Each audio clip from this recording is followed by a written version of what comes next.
Hello. Hey. Chat.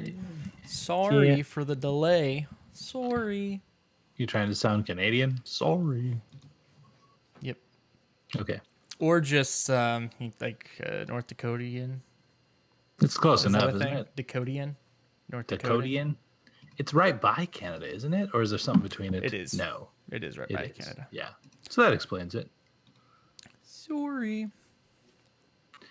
It was my Sorry. White Main's fault, probably. Yep. Also, speaking of Canada, reminding me of Thorn and Fist. Thank you, Multi, for sharing that DJ Khaled thing.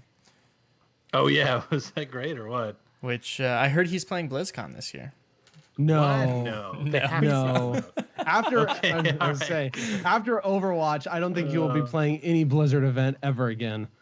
Yeah, if anyone in the chat has not seen the Overwatch League Grand Finals, DJ Khaled, spelled Khaled, It's awful. just do it. No, just you have to experience it though. Well, and the thing is, I'm not a huge fan of him, or like I just like I pop don't know music very and well, stuff. The but stuff he produces, I don't I'd really listen never to. heard of him. Well, so I heard the name, but he's a producer. I'll be right back. He produces Yeah, beats and stuff for a lot of. He's not a performer.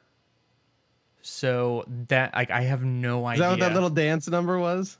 Well, that and like he doesn't like he has a couple lines in some of his songs, but that's why he's just like he's a hype man, and so he was a hype man with no other performer there, standing yeah. on stage like doing nothing, and it was super awkward, and I felt bad for him. Well, and he would hold up the mic. I don't know if you mentioned this. I just stepped away, but he would like say, "All right, sing along with me." And he'd hold the mic and Nothing. nothing. Yeah, actually, you could actually hear the crowd groaning. Mm-hmm. Like it would be the whole crowd going just like, ah. Yeah, I felt I was really uncomfortable. Thank you. It's like it felt like watching episodes of The Office. To be Yeah, honest, pretty much. Yeah, kind of actually. Where it's just like super awkward, and you're just kind of like, I don't feel super comfortable about this. Yeah. Yeah. And thank you, Wicked. This is my got home from work sweaty hair. Look, I can't This do is this my- on purpose. So Put out the dogs just now. Sweaty head look. this is my. It just looks like this all the time. Sweaty head look. Yep. are to chat Wicked are the levels okay? Are audio levels my stuff? I had to move like my studio, rearrange it this last week, and things always get jacked up when you do He that. got electrocuted a couple times, I think.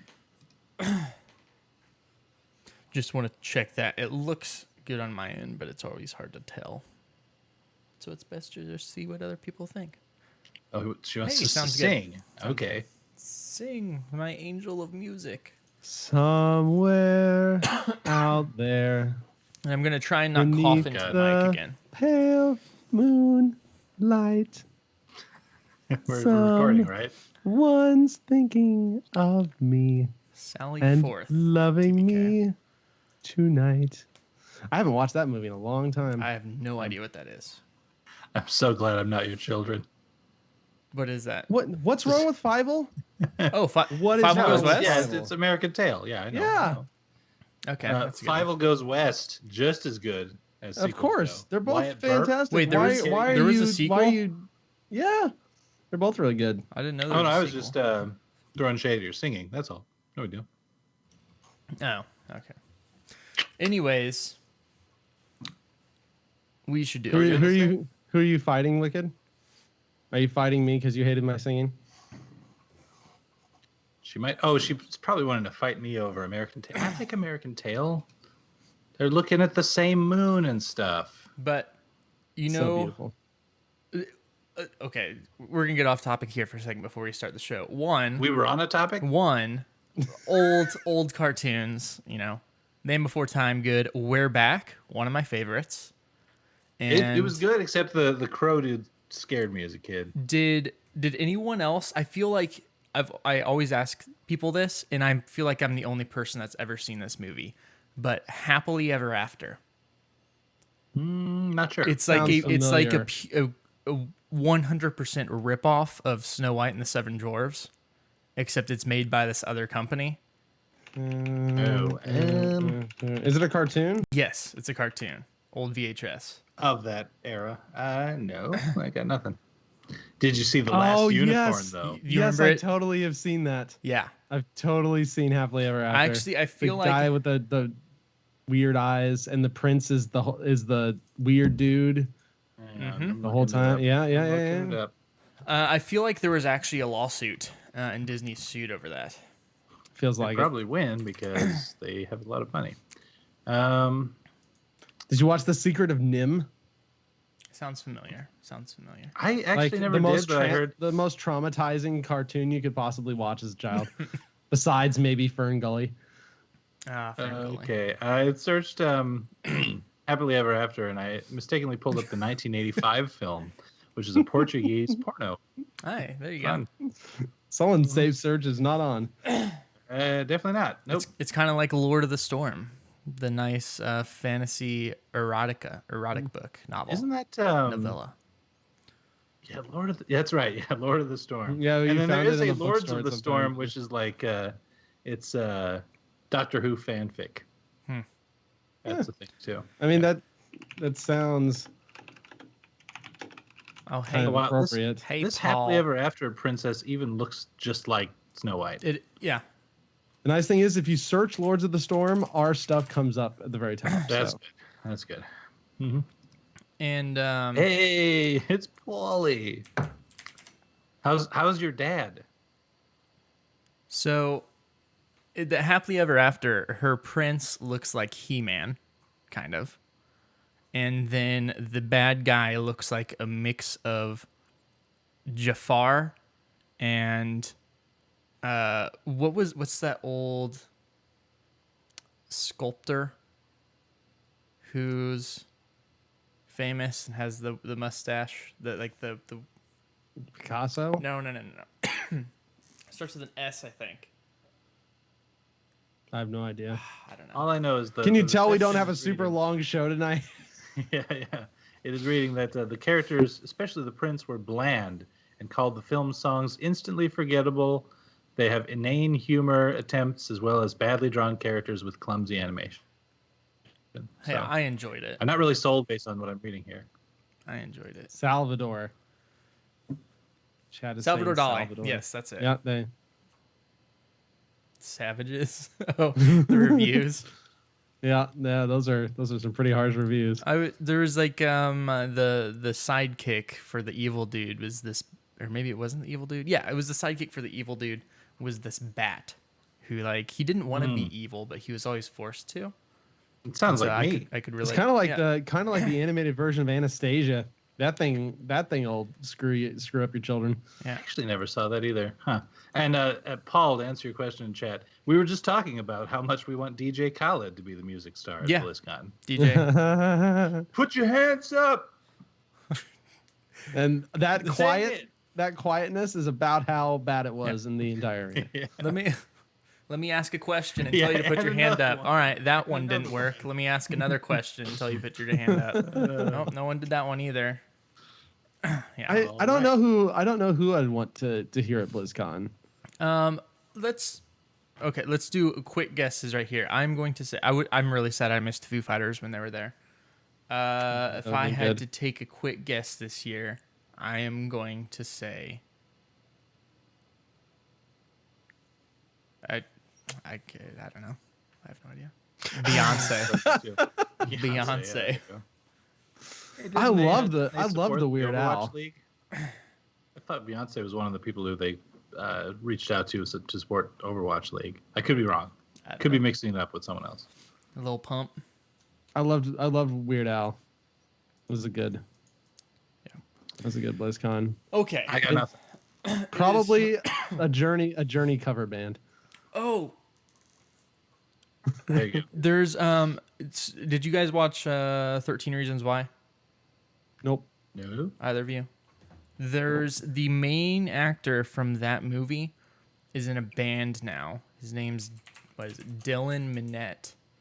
And what's his band called? Because I the Wallows have a really good song, and I didn't know it was him. And then I saw the video, and I was like, "What? It's a good story, huh?" Let's do a show. Okay, sounds good. Let's do that. Okay, here we go. This episode of Lords of the Storm is brought to you by our sponsors over at Patreon, where you, yes you, can also support the show.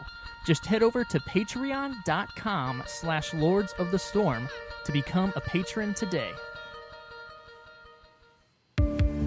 Heroes, gather tribute and earn my favor.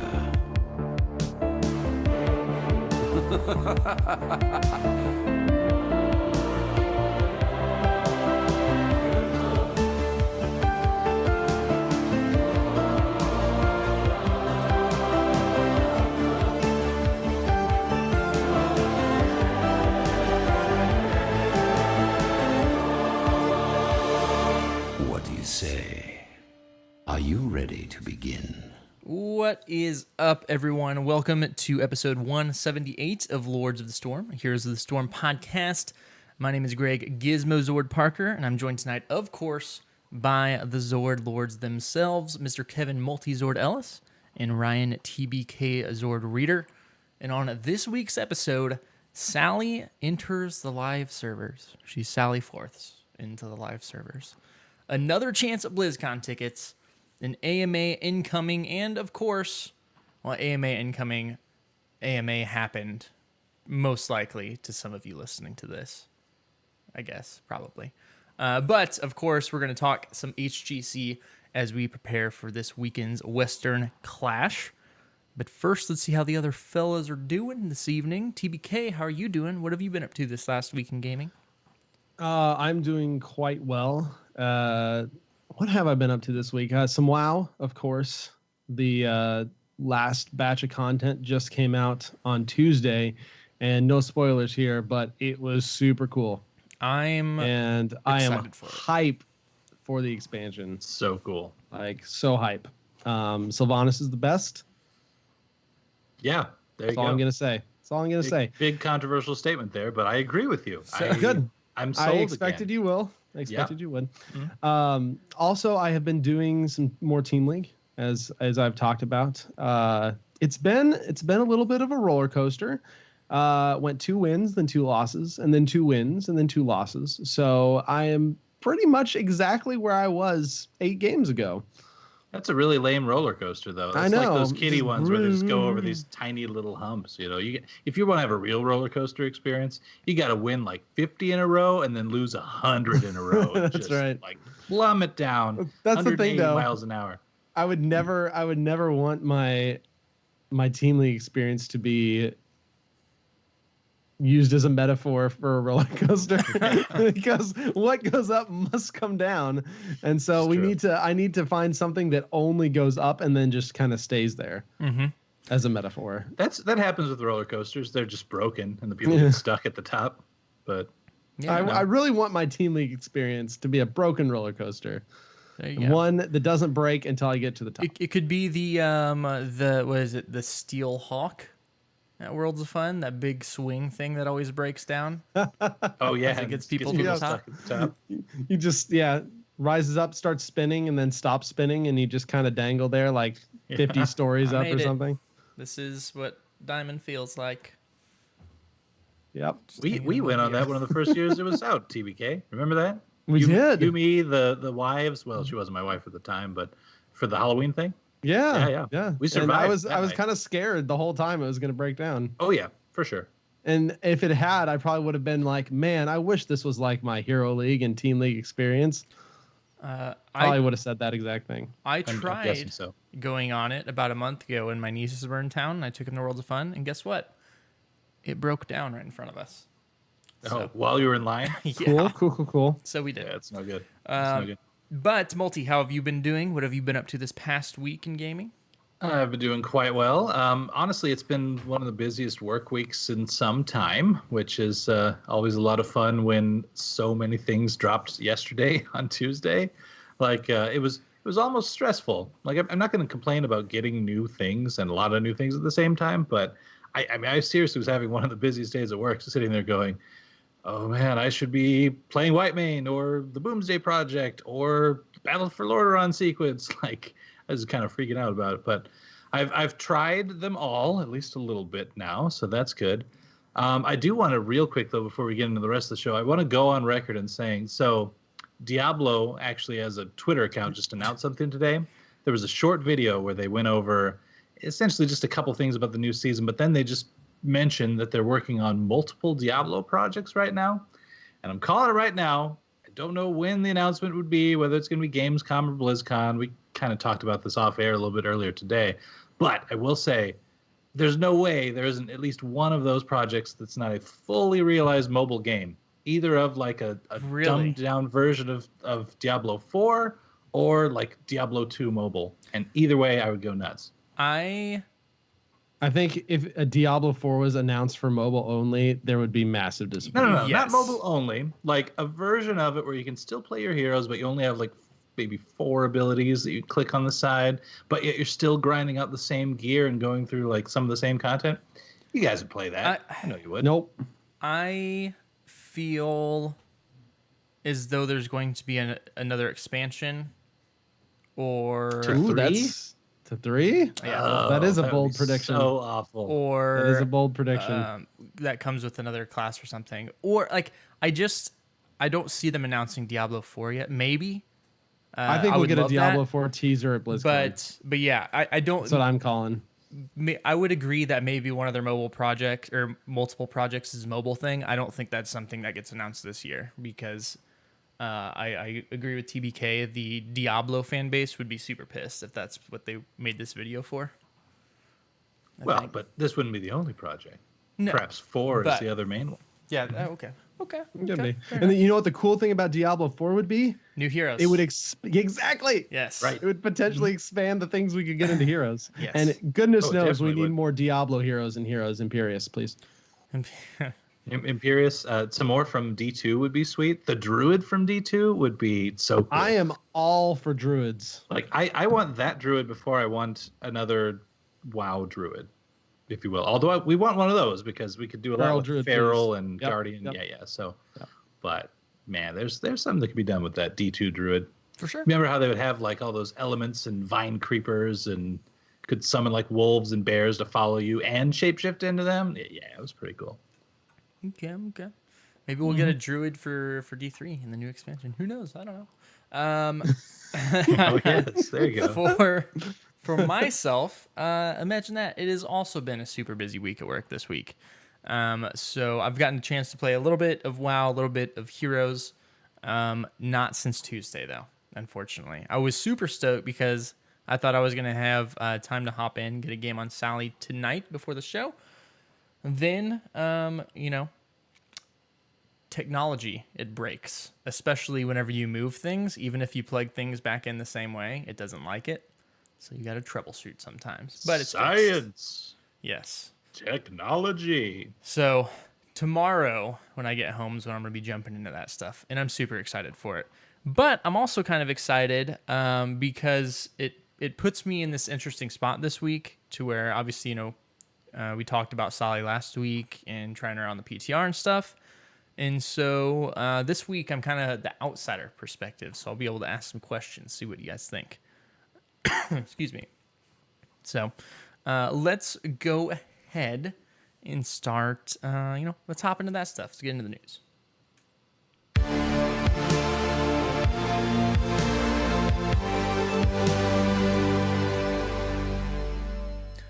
All right, first up, we thought it may happen again, and it did. BlizzCon, a third round of tickets is happening Saturday, August 18th at 10 a.m. Pacific. So if you didn't get your ticket on the first two chances, hop in there this time, and maybe you'll get lucky.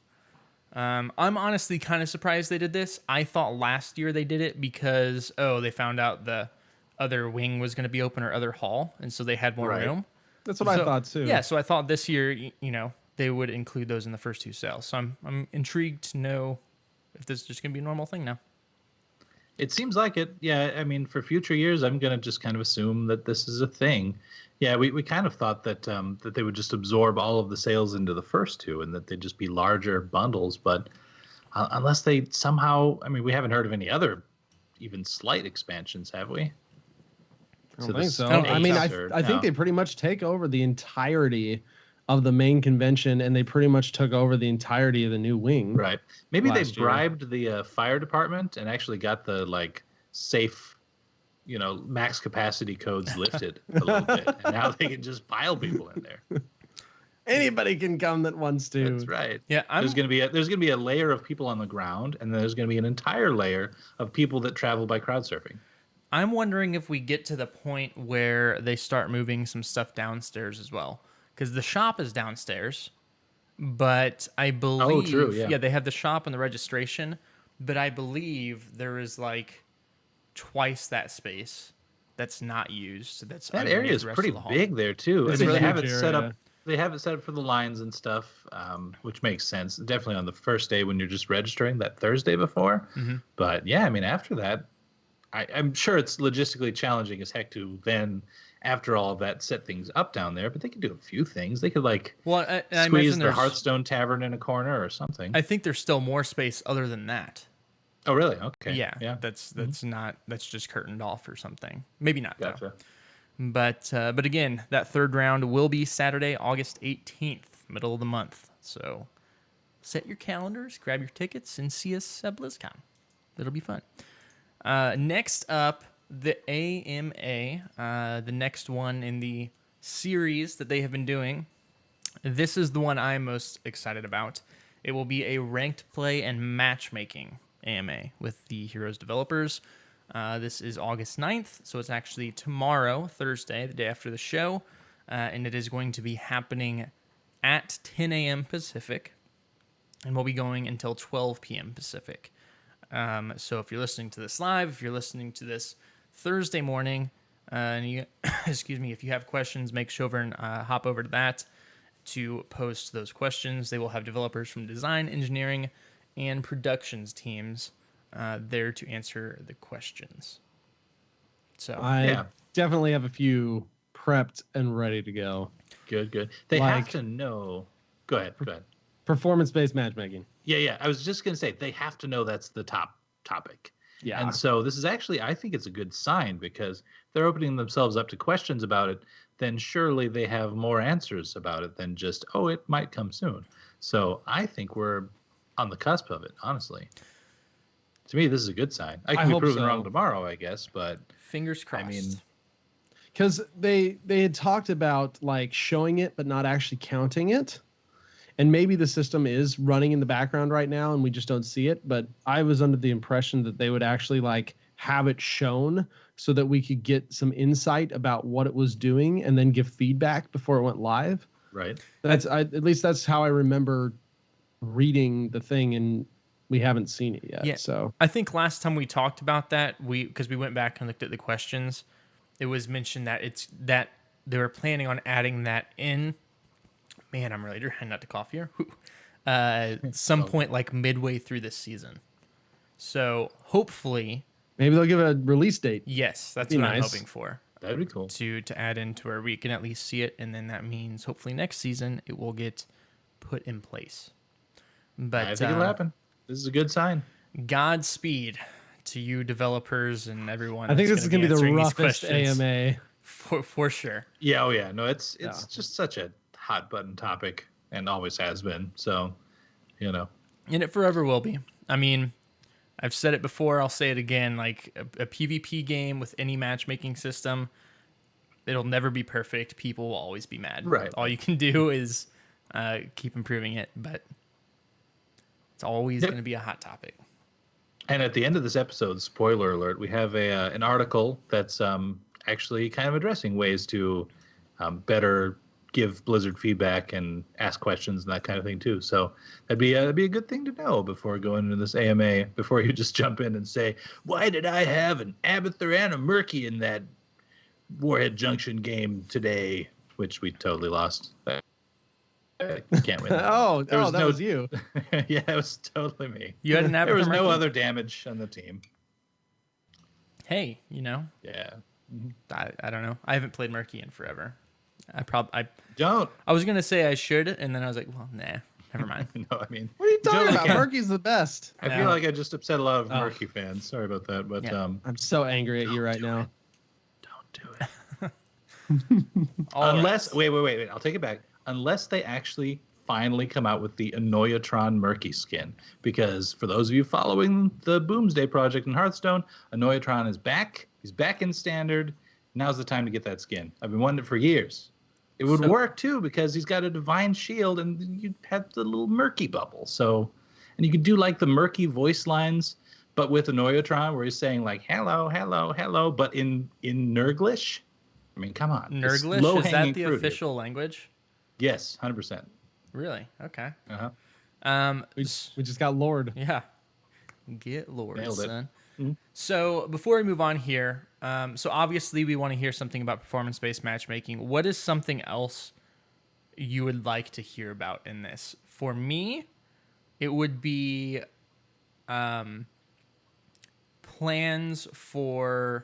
future plans for Hero League and Team League, whether that is moving Hero League back to duo queue or some Right. sort of changes to Team League to try and get people back into that. That's something I'm going to be looking for.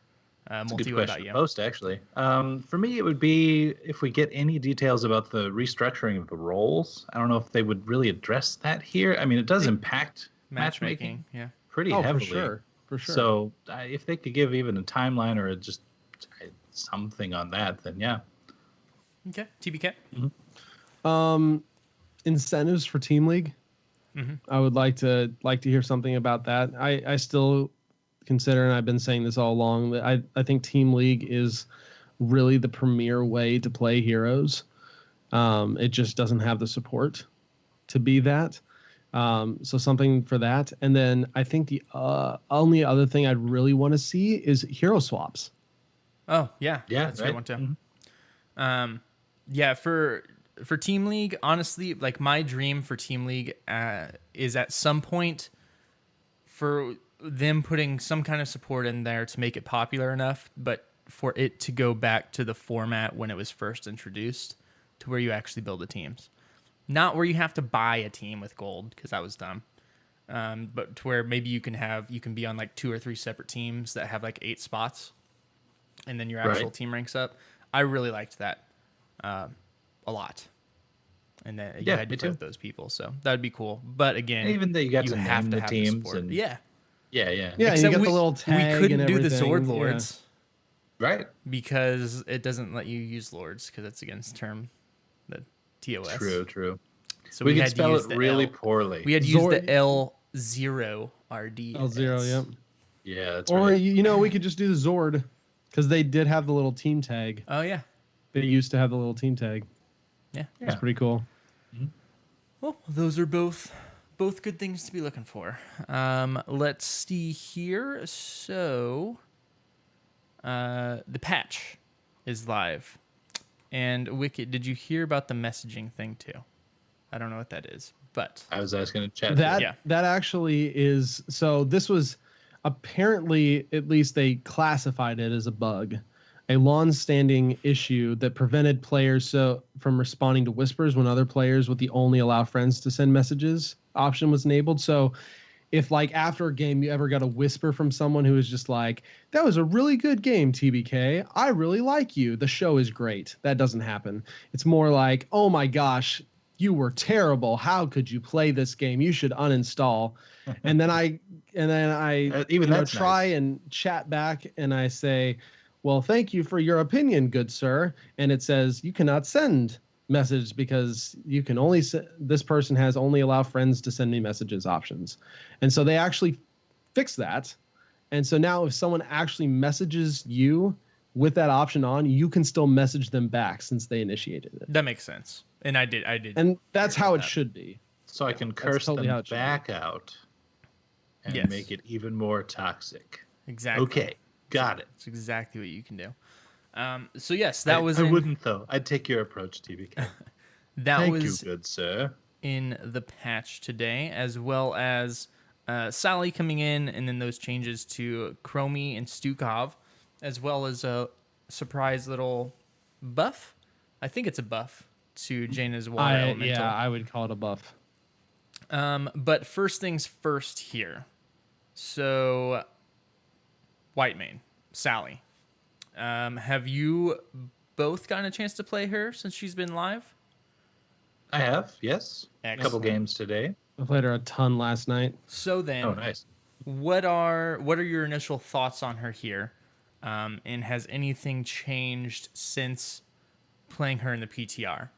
Go ahead. For me, it's changed a little bit only because I'm frankly just trying to learn how to play a little bit better, and I definitely won't claim to be of any real strong proficiency yet because she's pretty complicated. Honestly, she's can be super high skill cap, and I think a fair amount of skill floor as well. So I actually today I hadn't really done too much research into builds and all that until I actually sat down to play a couple games.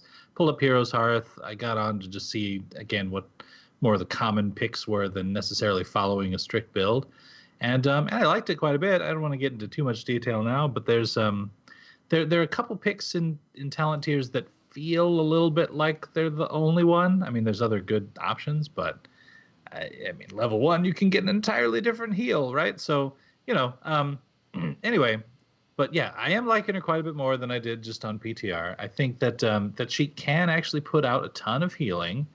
And actually, when I first played her, I think I was just getting my Desperate Plea and the stacks wrong, essentially.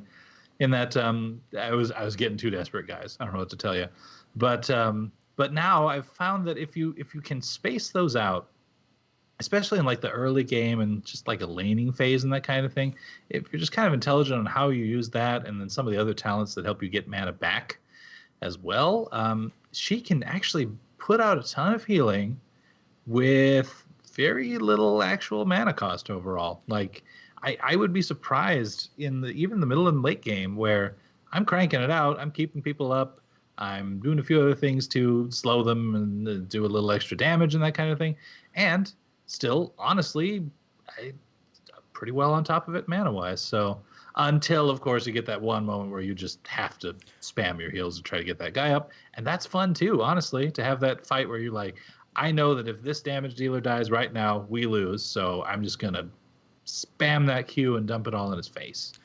And yeah, I'm just liking her quite a bit. So correct me if I'm wrong here, because I haven't played her since she's been live, but one of the feelings I got from her from the PTR is she doesn't really seem to have mana issues through a laning phase, but she seems to be someone who is like after team fight, like boom, mana gone. Kind of depends. It depends on how the team fight breaks out. Yeah, I mean, yes, if you really do need to desperately keep someone up and you're spamming the Q and that kind of thing, then oh yeah, you can just burn your mana bar away faster than I think is possible on anything. But if you can kind of like space it out, I mean, I had a game today where what was it? There was a guy actually from the channel that randomed into a Samuro, and then we also had a Kel'Thuzad on our team. No tank, of course, because quick match reasons. Maybe that should be my question for the AMA tomorrow. But anyway, and so yeah, the two of them were taking middling damage throughout, and I found that you could kind of like, you would keep your zeal on the two of them, get some damaging in to bring them back up, which honestly felt a little bit like Malfurion in a sense now, in that I'm like throwing my Q down on a couple people and then doing damage to increase the healing to them. But then, yeah, it's true. I could focus harder on a guy if I had to. Okay. But she's a good multi-target healer, I think, if you just space out your abilities and really think through who needs what heal when. Yeah, and I also love what they did with her, the UI for her zeal, kind of showing how much mana you would be spending on your next cast. I think that's really cool. Agreed. TBK, how about you? What are your thoughts on her going into the live servers? I really like her a lot. I've always been a fan of aggressive supports. That's why Rhaegar is still my most played hero of all time. Over 200 games with him, just because I like the aggressive support nature. And I feel like she's going to give me that same type of play style, which I really like. One other thing to note, too, if you didn't notice, is that only her Q costs mana. All of her other abilities are free.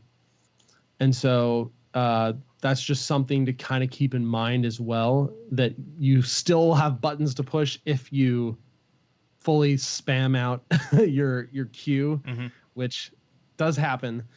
I mean, overall, I think she's really good. Hot Slogs right now, and this is, of course, just day after, really. But Hot Slogs right now is showing her around a 50-ish, slightly higher % win rate, which is great to see that she didn't come in super, super low. But of course, that usually tends to trend upwards as the week goes on and as people get a little more familiar with her. So we'll kind of see how it goes. She's extremely susceptible to dive. Like you have nothing. Like if the team wants to focus and kill you, unless you've got a darn good tank, you are dead. You are deadsies. And there's a talent where you can it's an activatable that gives you more spell power and reduces your armor by 25, I think. I'm blanking on the tier. I think it's like 4 though. I think it's pretty early. And yeah, like it's a good pick because sometimes, I mean, obviously only pop it when you think you're safe enough to do it.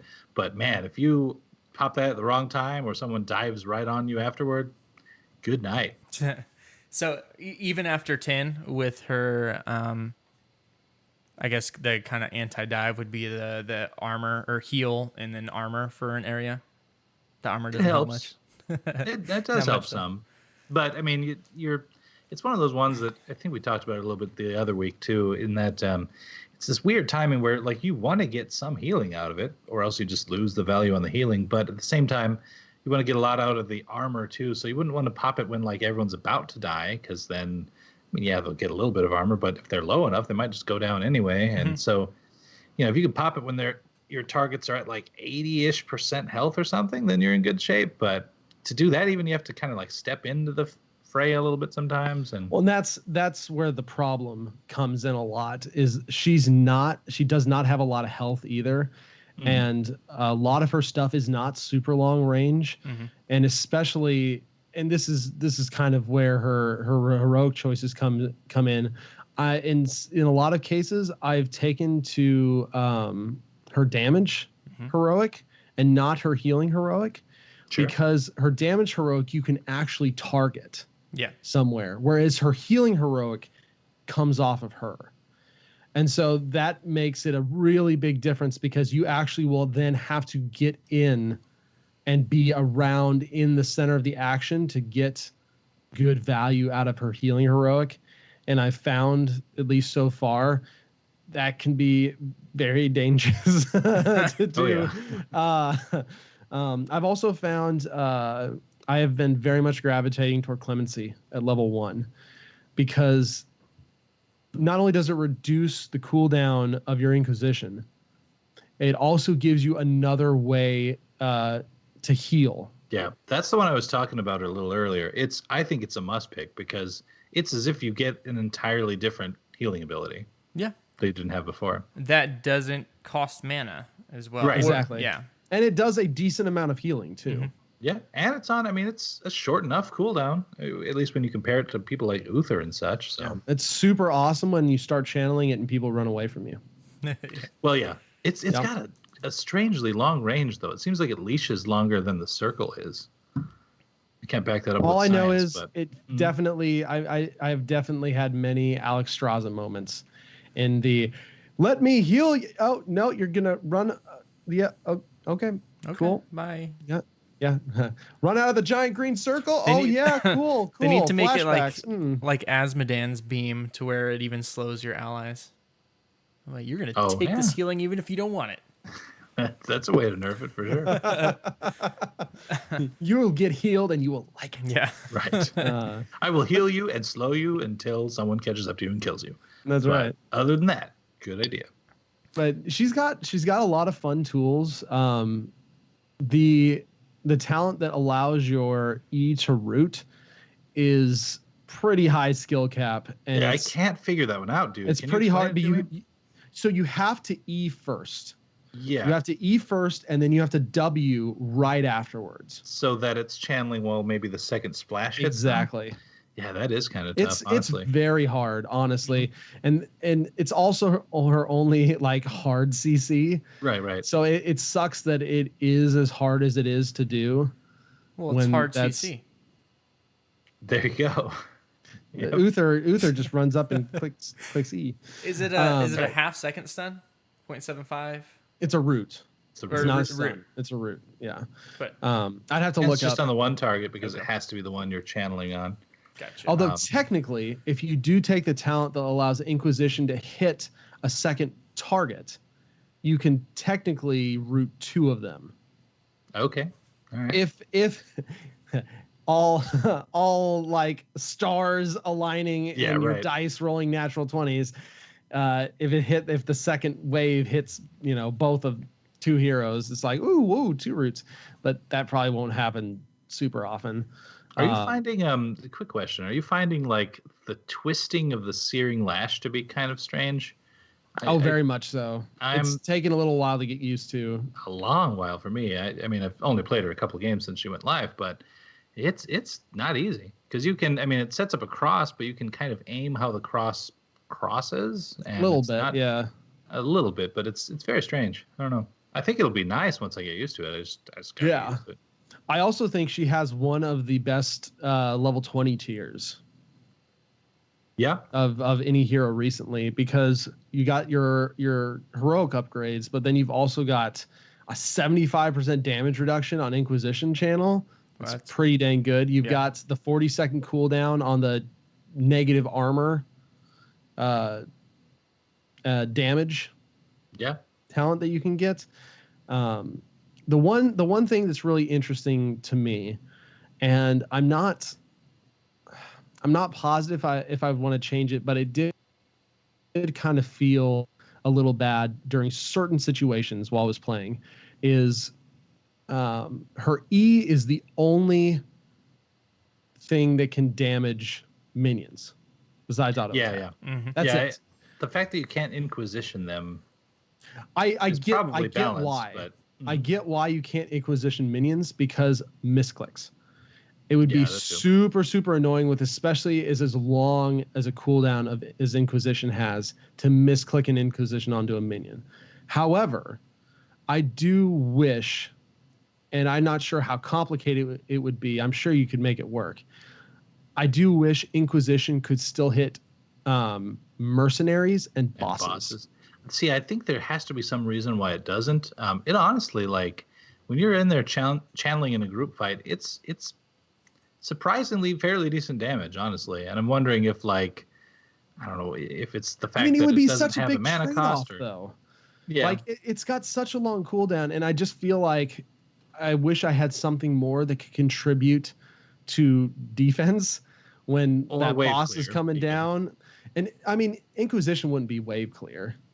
well, other if than- it was other against than- like a merc camp coming in. Yeah, I can help kill the giant off or whatever, and then I just know I'm giving up that long channel. But Right. there's plenty of times on maps where there's not a lot of team fight action going on, or a boss is pushing up, or giants are pushing down a lane or something like that, and it's just like, oh man, I wish I could help.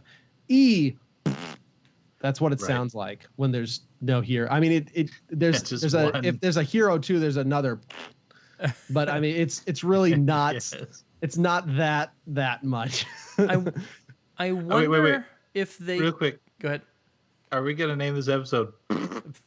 Because That was our like- Rainer episode was named, Yeah, and people will just think this show has jumped the shark. But anyway, all of them named what were you after gonna sound say? effects. Yeah, right. I wonder, and again, like we were talking a little bit before the show about them not wanting sports to have wave clear. Which, while the Inquisition isn't really much wave clear, it does give you something to do whenever, again, there aren't heroes around. I wonder if they would be able to program, or if it's going to be limited by the StarCraft 2 engine, a hero priority type system to where those like misclicks don't happen. So say if there's not a hero around, you can still use your Inquisition on a minion. But if there is a hero in the wave, it kind of expands for these point and click abilities, not skill shots, kind of expands their hitbox to where it makes it difficult to misclick on a minion instead of the hero. Because there wouldn't ever be a situation where you're trying to click a minion over a hero and with Inquisition or abilities Maybe, like that. but Probably do it, but it would probably have so many edge cases Yeah. that it would be a like horrendous thing to bug fix and That's true. balance. Well, and it, to me, I would feel like you're kind of taking away a little bit of my freedom in the sense that maybe I did want to click that minion right next to the guy. Not because it you reminds me should, of- just because you could. Like, because I no, I wanted. wanted to. Give me No, it my reminds freedom. me of like auto aim in you remember like old N64 shooters where you could either use the cursor and have a crosshair and fire, or just let it auto aim. So Yeah, I but don't know, I was never that's a fan of not that. again only on these abilities that are like point and I know. click, not skill shot stuff. Yeah, but I get that. but I get your point. I understand why they just flat didn't do it. Like I said, I wouldn't mind seeing it work on bosses and mercenaries just because they're a much smaller commodity and there's a lot more reason to be using Inquisition on them than say just a lane minion. But I mean, it was interesting. Does it Yeah. work on structures? I would assume not. No, No, it's Man, that's- just heroes. that's- It's you straight can't heroes. even target any of these Super other weird. things. And so yeah, I that's kind of where I think it feels a little bad is during certain times in the game, I don't feel like I have anything to press. If no one's taking damage, I have my E. Well, and it's even more of a shame because not only do you not have anything to press, but the thing that you could be pressing doesn't cost mana, meaning you should be Right. casting it like as much as possible, and you still can't. Yeah. And so in Clemency doesn't even make up for that because again, if no one's taking damage, it It does doesn't make matter. up for it some though, because I mean, in some cases you do have to again kind of stick your neck out a little bit with Inquisition. Also, in that you're standing there channeling, so you're making yourself weak there too. So I did find sometimes if I took Clemency, I was able to at least use the ability more liberally because I had two uses for it. Oh, essentially. most Yeah. assuredly. I mean, it puts it on the same cooldown, and so sometimes you have to weigh that in a team fight and stuff.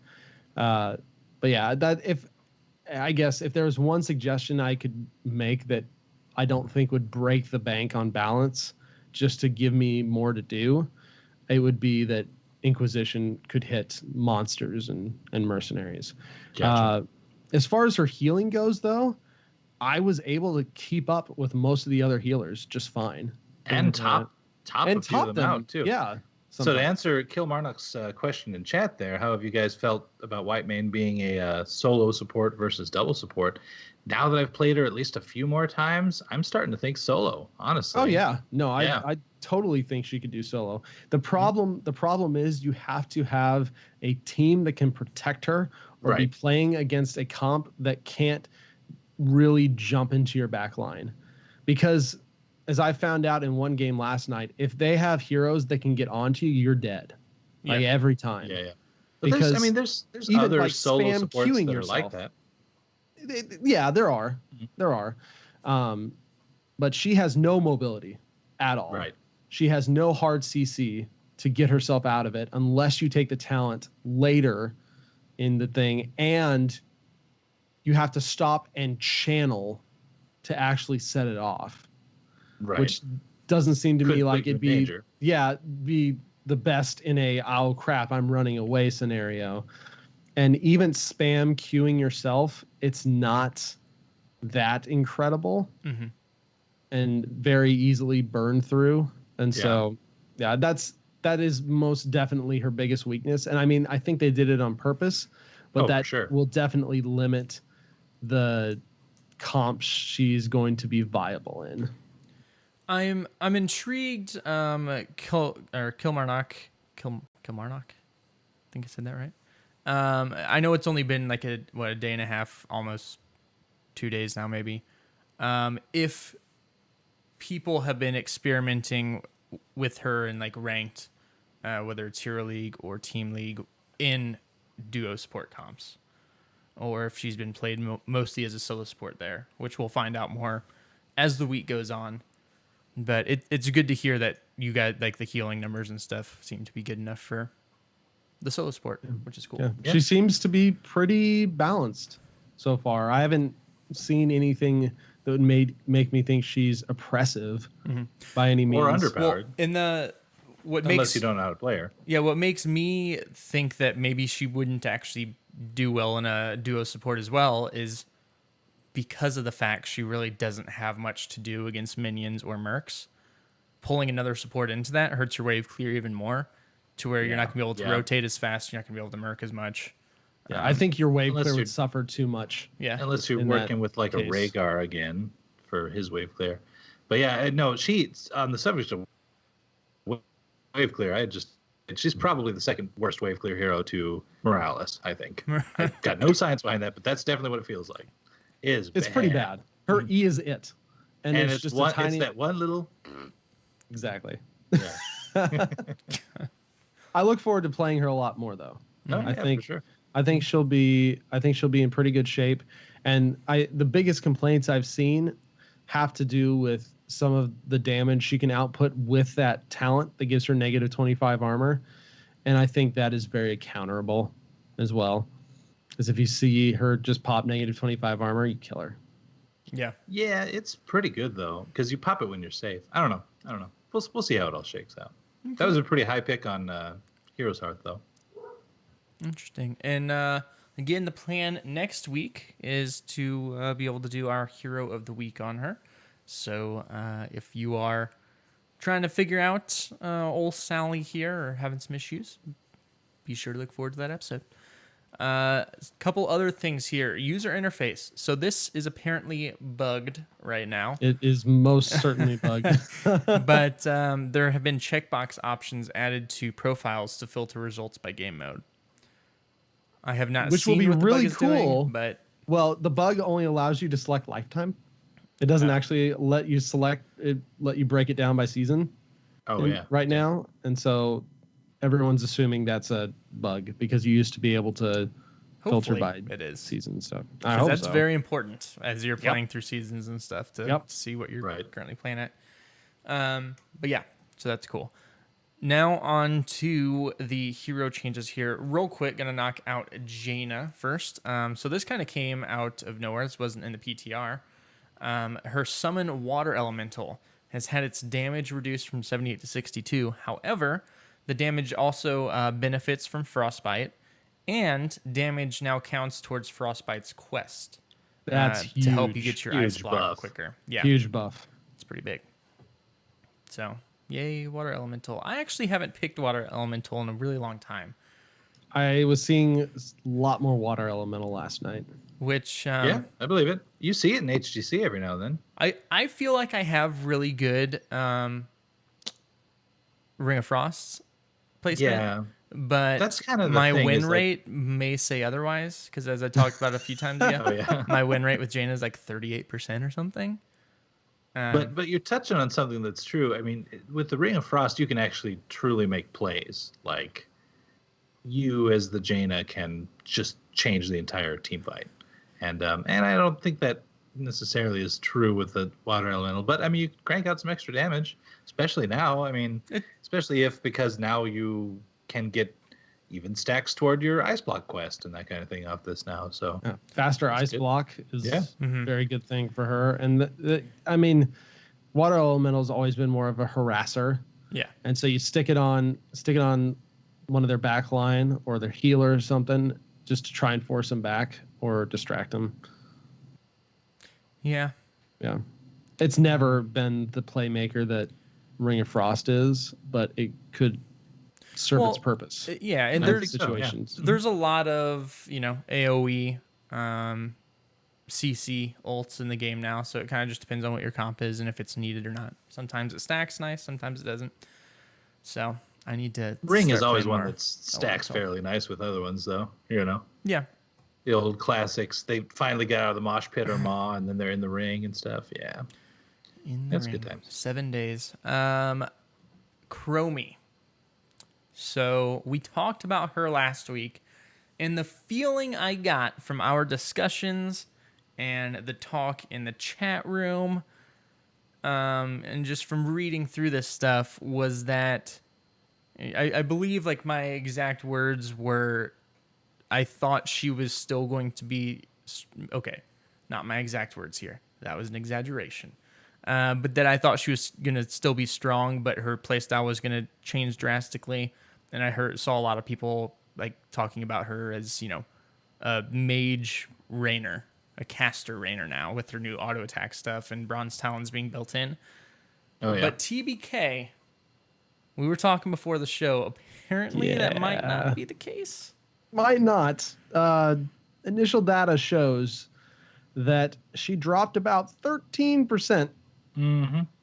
13%. I believe it. Win rate. Honestly, it's got to be, to me anyway, as someone who really hasn't played a ton of Chromie, but it's got to be that you have the ground splat visible on Dragon's Breath now. So I don't as think one so, of the major things. honestly. I think, and I was actually talking to Critic Kitten about this on Twitter earlier, and we were kind of discussing how Blizzard needs to pick an identity for Chromie. Do they want her to be high damage, or do they want her to be long range? And the problem with this rework is they nerfed both of those things.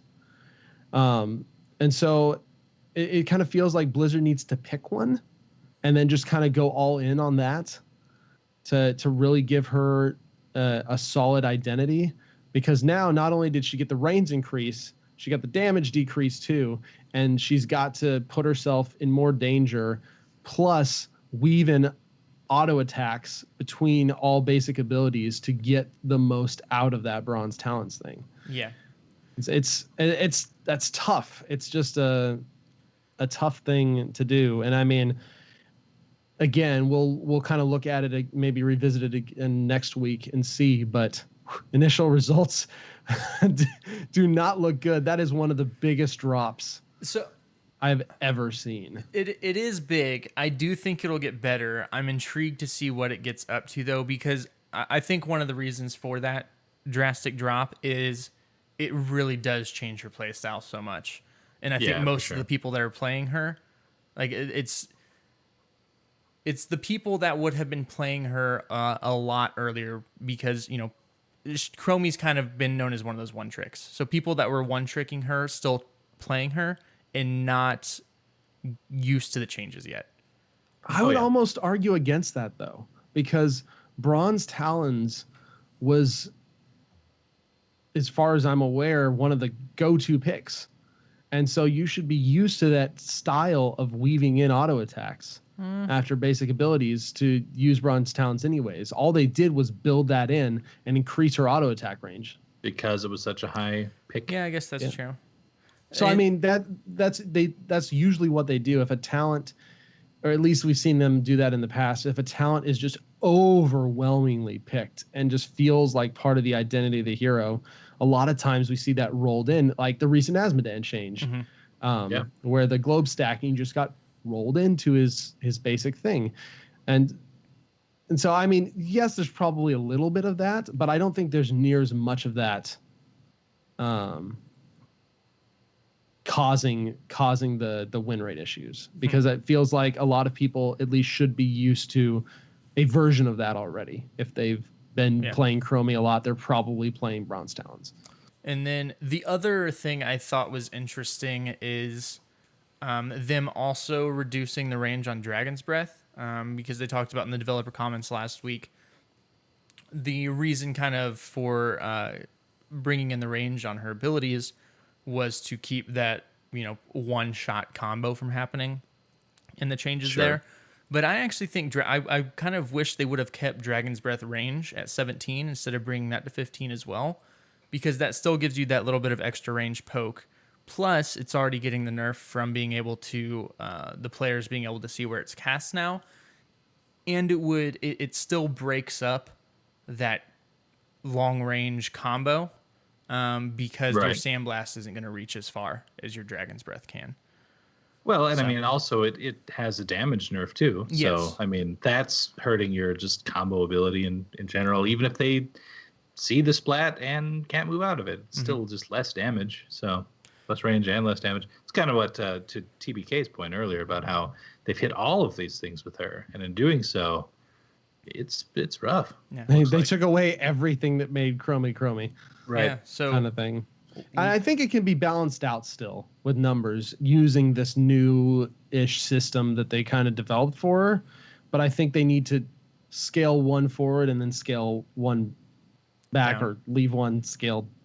Just leave one scaled down and scale one up. that yeah, we'll just have to see, because I mean, I feel like if they're wanting to go away from the frustration, it would be scaling the whole, like, weaving the auto attack thing, which kind of goes against like her initial like character when she came out. I completely agree, and that's one of the parts of the conversation that I was talking about, that I was having on Twitter earlier, is her basic play style was problematic from the very start. Right. Just in being what she was, this long range assassin that could delete somebody from a screen away, that was just a problematic play style from the beginning. And so the question is, where do you take that? Because if you want to get out of that play style, then you almost need to make Chromie a different character completely. And I was actually going to say, she is one in which they could potentially do that. I mean, from a lore standpoint, we only know so much about her. I mean, she's got some backstory, of course, through the Bronze Dragonflight. But, I mean, in the end, you could do so much with a time-traveling sand dragon that they could. I mean, I don't know if they will completely change everything. I'm not, like, predicting this or anything. But it is a hero that you could see them maybe down the road of, like, if we have a long stint of her just not fitting in any meta, and she just stays in this middling, like, oh, she isn't far back enough to really survive, and she doesn't do the damage to really compete with Li Ming or Jaina or some of these others. If that happens, maybe we could see a rework one day where we get like a totally different flavor of how she works. I'd be cool with it. Yeah, I feel like with her, I would, as one of the very few heroes, I would be okay with a complete overhaul. Yeah, and you don't want to throw the prediction word out there. I'll go ahead and throw it out there. I will predict that she gets a rework, a fairly heavy rework down the line at some point, because like a different abilities rework. Yes. Yeah. Because the direction if they start buffing the auto attack part of her, I just don't think people are going to be happy with that, even if it balances it out, just because it's not going to fit what her feel was. So I think the way to fix that, and it may not be soon. I know it wouldn't be soon, but I think that's kind of going to have to be the route that they go.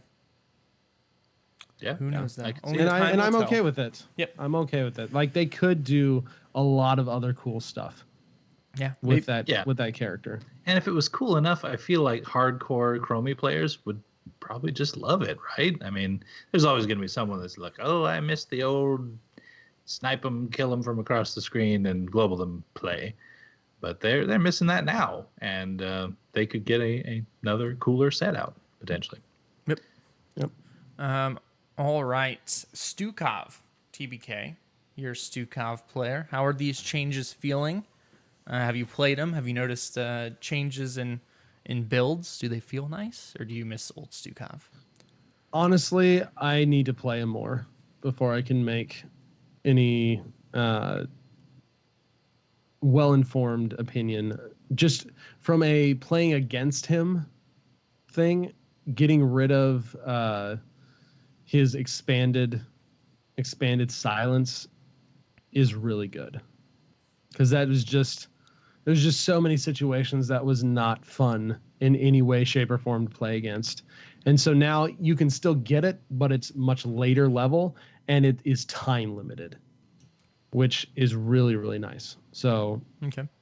I think so far that feels really good, especially when you're playing against him, to not have to deal with that. Because you can still, the silence is still there, and it's still really good if you hit it right.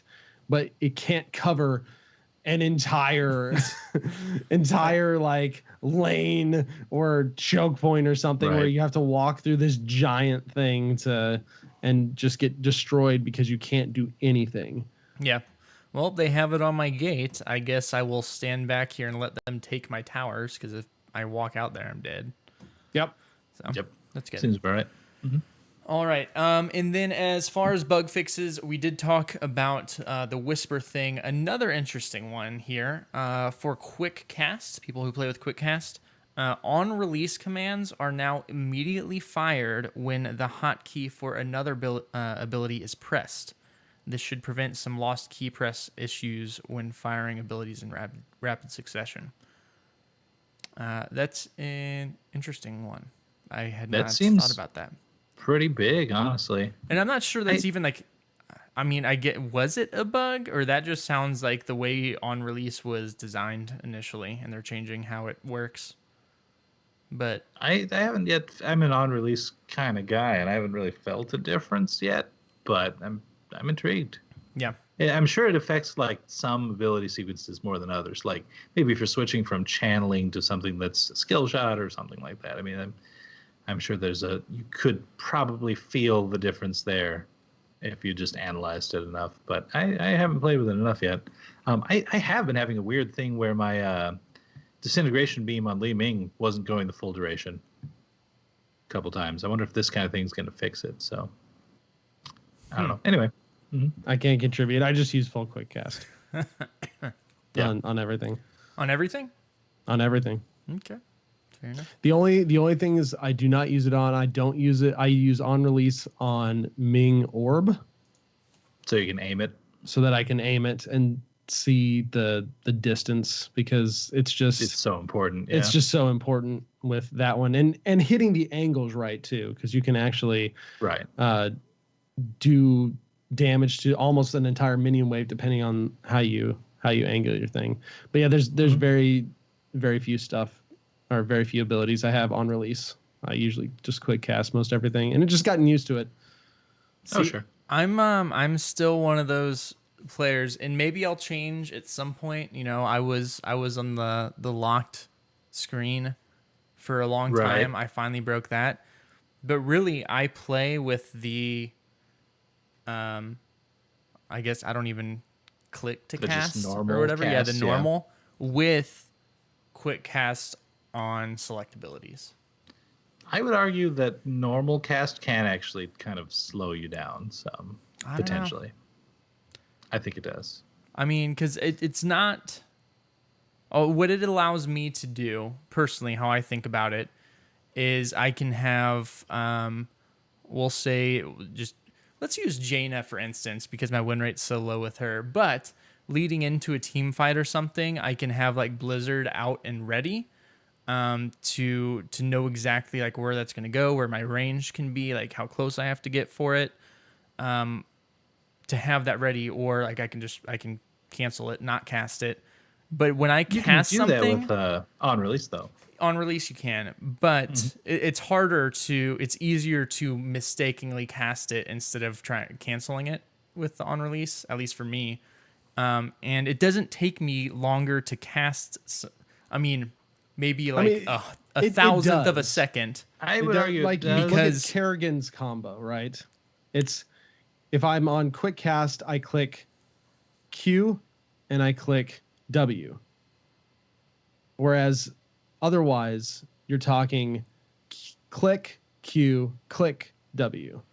Yes, but Right. that's a thing again where like I have my Q already like in the hopper ready to go, and then I like having my W depending on what angle I jump in, being able to adjust that instead of it casting super quick. Plus the timing for me on her combo, I have it timed out to where the stun happens when it's supposed to. I don't know. It's not as big a deal in this game. In League of Legends, actually, it's a huge deal because Yeah. I didn't even know this for a long time when playing it. Like, seriously, the first 2 years I played it, I didn't do quick cast.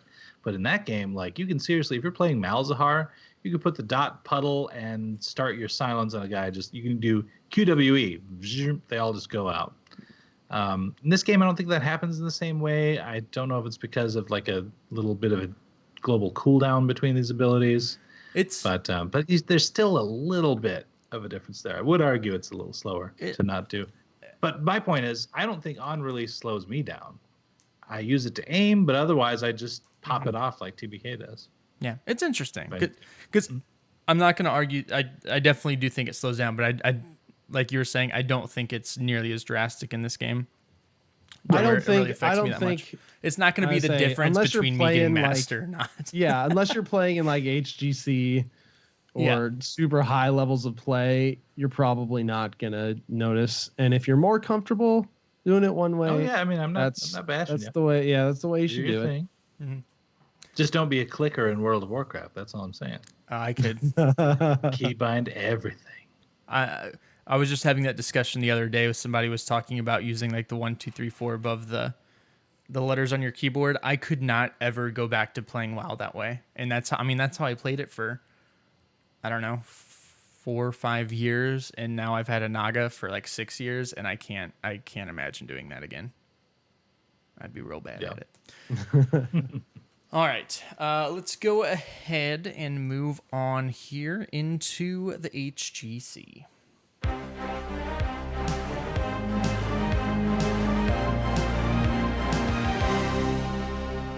All right, TBK, we have a little something coming up this weekend. We do. It is the Western Clash. You know, no biggie. Just one of the biggest events for NA and EU, besides BlizzCon and Midseason Brawl. But the cool thing is, not only is the Clash returning, but the Twitch drops are coming back too. Yes. Which is super, Heck super yeah. cool. After your outpouring of enthusiasm during the Midseason Brawl for the ability to earn loot in Heroes of the Storm just by watching HGC, we're bringing it back for both the Western and Eastern Clashes.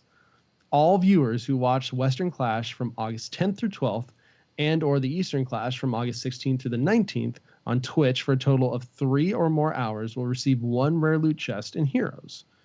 And then while the broadcast is live for both events, they'll be randomly awarding 500 common loot chests per hour. On top of that, 3, and this is really cool because I don't think I've ever heard of these before.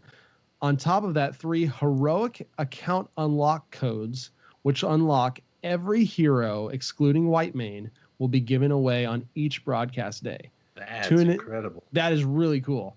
And tune in for at least 1 hour of the Western or Eastern Clash competition every day on any of the following channels to be entered to win one of these heroic account unlocks by the end of the day. And then it's the Heroes channel, Blizz Heroes FR, Blizz Heroes DE, Blizz Heroes RU, Blizz Heroes KR. Yeah. If I win one of those codes, super we're cool. we're gonna have the craziest giveaway this show's ever had. Yep, same here. Um, I'm super glad they're doing this. And I will say what I said last time they did these, and then, or last time this ended, they should keep these Twitch drops going for HGC all the time. Yeah. And you could actually make the requirement more. Like you could only reward people that really watch a lot of HGC. I mean, 3 or more hours is pretty substantial even in this one. But the fact that you could space it out between the Western and Eastern clashes makes that a little bit more digestible. I would say, though, that if you kept the drop system in for people in regular HGC and I don't know any numbers, but guarantee that they watch, I don't know, maybe even like half of it, that would be huge for like hardcore fans that truly follow the scene and live like that. Yeah, and I just I don't know. I don't think I mean, sure they lose money from doing this, but I don't think it's a huge amount. And people loved them. I think it's great marketing for the HGC and get people watching the HGC. And getting new people to check out the HGC because people love free loot crates. Loot crates are fun to open. So I think it's a good idea. And if you're gonna watch it already, Yeah. and you get free Heroes loot too, shoot, Right. why not? That's pretty awesome. So I'm excited they're bringing this program back. Like that'll be really cool. And I think they proved it definitely increases viewership, and it increased the visibility to people as well. Because people are like, oh, HGC, what is this? Oh, I can get loot? That's pretty cool. And on Twitch, it's got the cool little loot drop enabled. So people are like, ooh, loot. Loot Right. sounds cool. I get I some. should go Yeah. check that out. Yeah. And then they open that loot and they get a rare and 3 commons, and they're like, yeah. Hey, you never know. Maybe somebody who just checked it out because there's a lot of people watching, they get a hero and they're like, "Oh, I don't know. I got That's true. this. I guess I'll try it out." And Oh, they're I like, got "Oh, Zarya. you know what? I like This game's Overwatch. pretty cool. I'm gonna Yeah, keep yeah. playing it." Boom. It's statistically that will happen a few times. Yeah. It's true. It is very true. It will happen a few times. With Western Clash coming up on us very quickly, just in the next few days, Heroes Hearth Esports actually had an AMA. And we'll link that in the show notes if you want to check out the whole thing. But I actually asked a question that I wanted to read some of the answers from because I thought it was very interesting. And since we are, of course, NA based, I thought this was kind of interesting and relevant to kind of where we are now. So I asked them, what do you think the main reason for the power gap in NA versus EU and Korea is? Or do you think that with you guys in Tempo, you finally overcome this? And so Ishbu and Crowan both responded. Ishbu was said, discipline, culture, internet status. That's a lot of it. If you just play Hero League in each region, you can tell quite a lot. EU Hero League, in my experience, was just a lot more competitive with significantly more try-hard players, though perhaps at the cost of more toxicity. If you're asking just one, it would probably be discipline. Very few players in NA have been committed to putting in the effort of growing as a team. It's frankly pretty hard, so no blame there. As whether the gap has been overcome, we'll have to see in the Western Clash. Right now, EU has at least 3 teams in Dignitas, Team Liquid, and Method competing hard at the top, pushing one another. NA feels like it's falling behind a tad in that regard. And then Crowan added on, I don't think this has been overcome, but it's getting better. I think the reason the power gap started was due to many reasons, a few of which are the lack of stable NA rosters, the complacency and not trying to improve to become a world-class team, only satisfied with being good in NA, as well as the resources that top EU teams and orgs have had or have, and the commitment that the Korean players had to playing so much and improving from how much they play. That's a really good insight. Yeah. I know. Yes. I thought that was like super legit and very, very candid answer Yeah, it's to a question I had. There's some stuff I think like we didn't know there, but it's interesting like actually seeing the players confirm, like admitting that, like, you know, the work ethic and being satisfied with being the best in like NA Just is NA, like, yeah. you know, is it that's a mindset that's hard to overcome. It Well, really and is, the lack especially of with stable how rosters. that, yes. I mean, that was the top of his list, and I think for a reason. Well, I honestly, I mean, I do, me personally, like viewing NA esports and not just Heroes, but I do think like there's NA people or esports players are learning how to compete in esports and what it takes, and we're just not there yet and putting in the time, because esports is still it's fairly young worldwide, but it's even younger in North America. You know, we've just started getting into this big and pushing it to, whereas Asia, more so than even Europe, has been, you know, this has been a big scene for them for a really long time. Yeah, in Korea, as I understand it, it's basically sports. Well, they're You can be an esports star and pretty much be a sports star, like within the country. yeah, in And that Korea, you- some of you their have athletes some are true fame. their biggest celebrities. Yeah, right. So You know, Yeah. it's like that's Brad pretty Pitt, cool. the Brad Pitt of esports. Brad Pitt of esports. I'm One picturing other- now Brad Pitt with Crowan's hair somehow. I don't know how this is working in my head, but I like it. That's an interesting picture. Yes. One other question I wanted to highlight from the AMA as well was asked by Lauren Wu, and they asked, why don't you think all HGC teams have a coach? Is it strictly financial, can't afford one, no budget for it, or do you think some teams think they don't need one? And the Heroes Hearth coach actually responded and said, I would say there aren't really any good coaches to financially back. The cycle of players retiring into coaching is dumb. They have the mind for professional play, but it takes a different attitude to coach a team. There's definitely a low amount of competent coaches for the scene. The second thing would be the team has to be receptive to coaching and accepting their play can be improved on. Not everything is just bad RNG and ping. So some harsh truths, a little bit of a burn, but a very interesting response as well. Yeah, for sure. That there aren't a whole lot of people in the scene that they would consider good coaches. It's got to be tough to do. I mean, because you'd have to be a good player foremostly, and to a degree, I would think you'd also definitely would have had to play at that level or close enough on a team and maybe retired and become a coach. So I mean, it's not a easy job to fill. For sure. Yeah. Yep.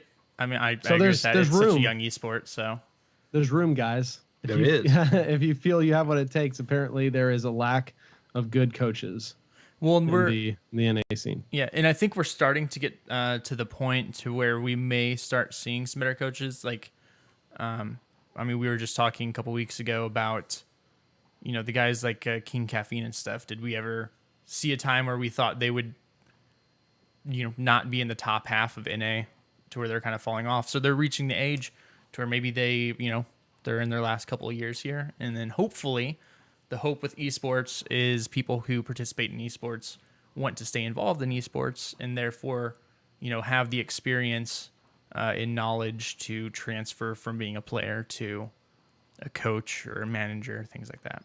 And I think a lot of them do. I mean, I'm trying to remember exactly who was it that said that they were interested in that long term. Was it Michael Udall when he came on this show once that perhaps long term he was thinking about Yes. coaching down the road?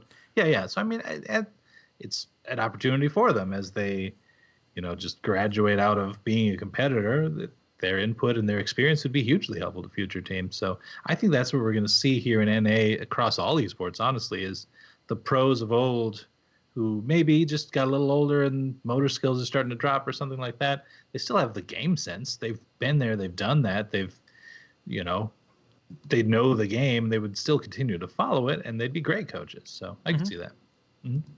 Interestingly enough, though, in this answer, the Heroes Hearth's manager doesn't think that's normally the best way to go about it, though.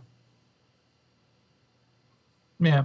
Well, Which is kind of interesting because I always thought, oh yeah, that just makes sense. Player retires, they've still got all the knowledge and stuff. Boom, coach. But he's actually saying having a mind for professional play and having an attitude and a mind for coaching are completely different things. yeah, that's true too. Well, and I agree with that, but if there's the overlap, I think It's good, some 'cause- will have the overlap. yeah, I no, do too. for sure. No, it's not gonna be for something everyone can do. I mean, like I used to coach rock climbing, and I by no means was I was an above average climber, but not like a spectacular climber. And I coached people that went and climbed to nationals because I didn't have the skill myself, but I had the eye for the skill and the knowledge and coaching ability. So it's definitely possible for a thing like esports as well. Totally agree. So it's cool. Okay. Yeah, just we'll link the thread. There's definitely some interesting answers, and I like how candid they are about some of their stuff. So that's why I wanted to highlight a few of those things. Mm-hmm. So Western Clash, we have the brackets, we have the rounds. Everything is set to go, and we have it at a time that may be halfway decent for us here in North America. Woo! Yeah. It's exciting. So starting Friday, and this is in Central Time, because the nice thing is the Heroes Esport website actually puts all the games in your local time. It's a beautiful thing. It is. So starting at 11 a.m. on Friday, which would be 12 Eastern, 9 Pacific, Team Dignitas will be taking on Team Octalysis in the first NA versus EU match. Then at 1 o'clock, and these are all best of 3 first day. Or at least the first round is best of 3, I should say. Where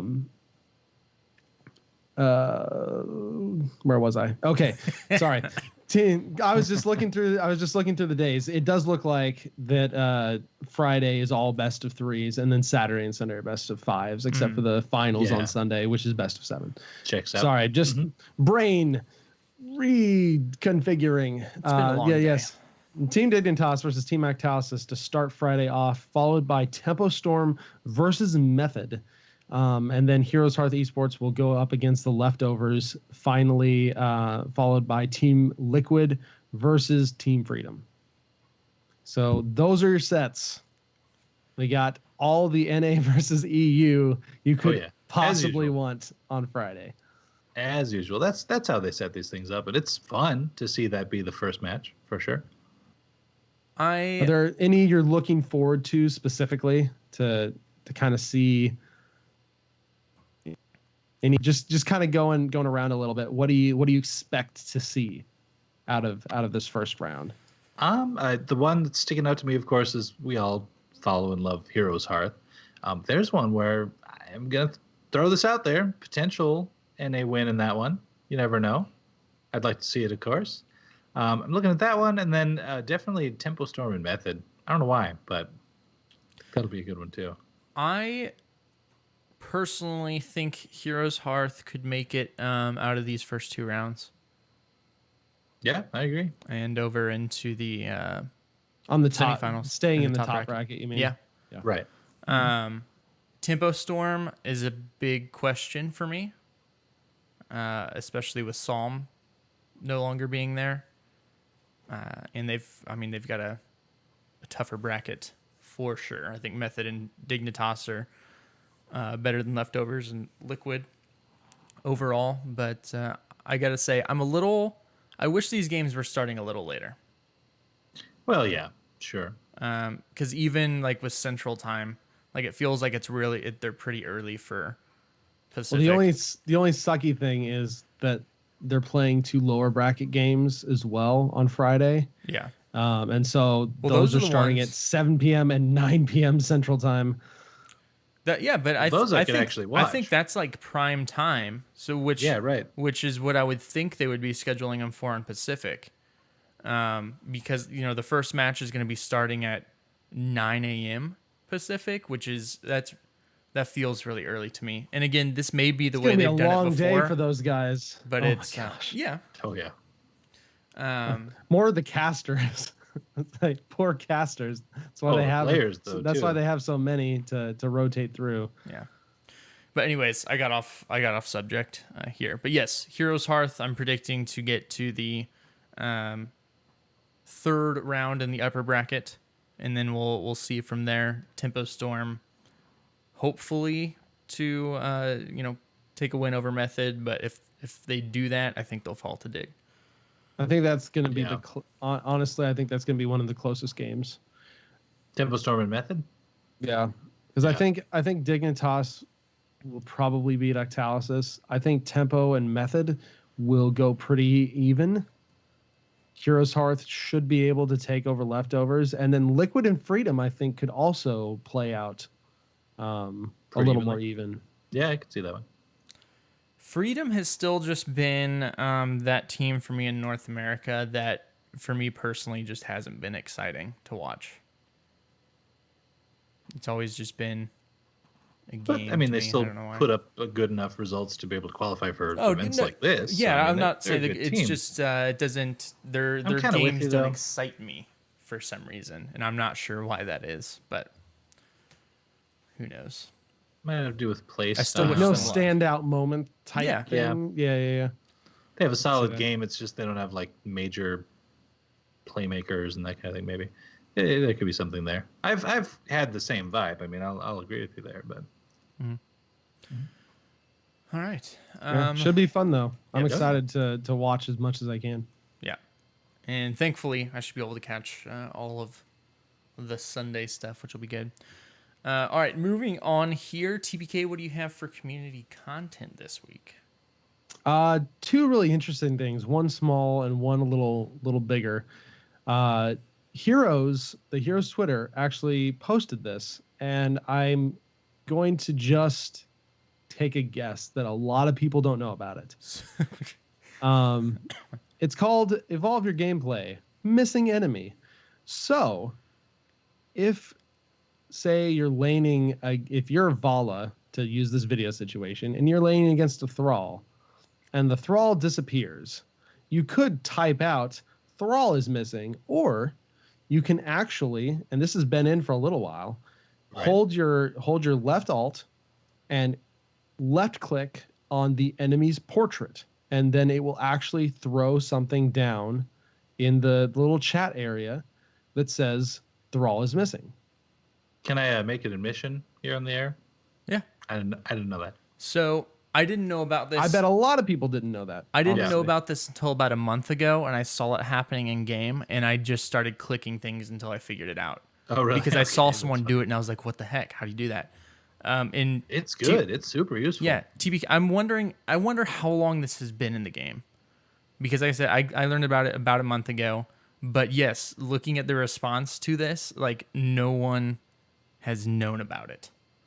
And And it's a it's super huge. awesome It is feature. huge. It had to have been, oh gosh, I mean, I have no way of knowing right now off the top of my head when it came in, but I know they've redone that UI up there so many times, and now that the way that the hero plates are stretched out as they are, it had to have been in one of those just general UI updates that was probably so huge that maybe we even read it out on the show, said, oh, now you can alt click them to call it out, and maybe it's just kind of been brushed under the rug since then. But I'm not sure on that point, because really, when I saw this, it was like evolve your gameplay. And anytime you see some of these, if you've played the game long enough, you kind of think, oh, I don't know, I kind of already know how to stutter step or, mark something as a danger in ping, right? Yeah. But when I saw this, I was like, oh, that's genuinely something I didn't know. Well, in this, So this is It's been in at least for several months. This is Oh, yeah. better than just a missing ping, because one, it does the same thing that would do to, just letting your team know, hey, somebody's missing from lane if they're paying attention to where people are in lane. But what this also does is for characters like if you're going against like a Sonya or Varian, stuff like that, if you ping that they're missing and then ping like danger on a boss, it makes it even more.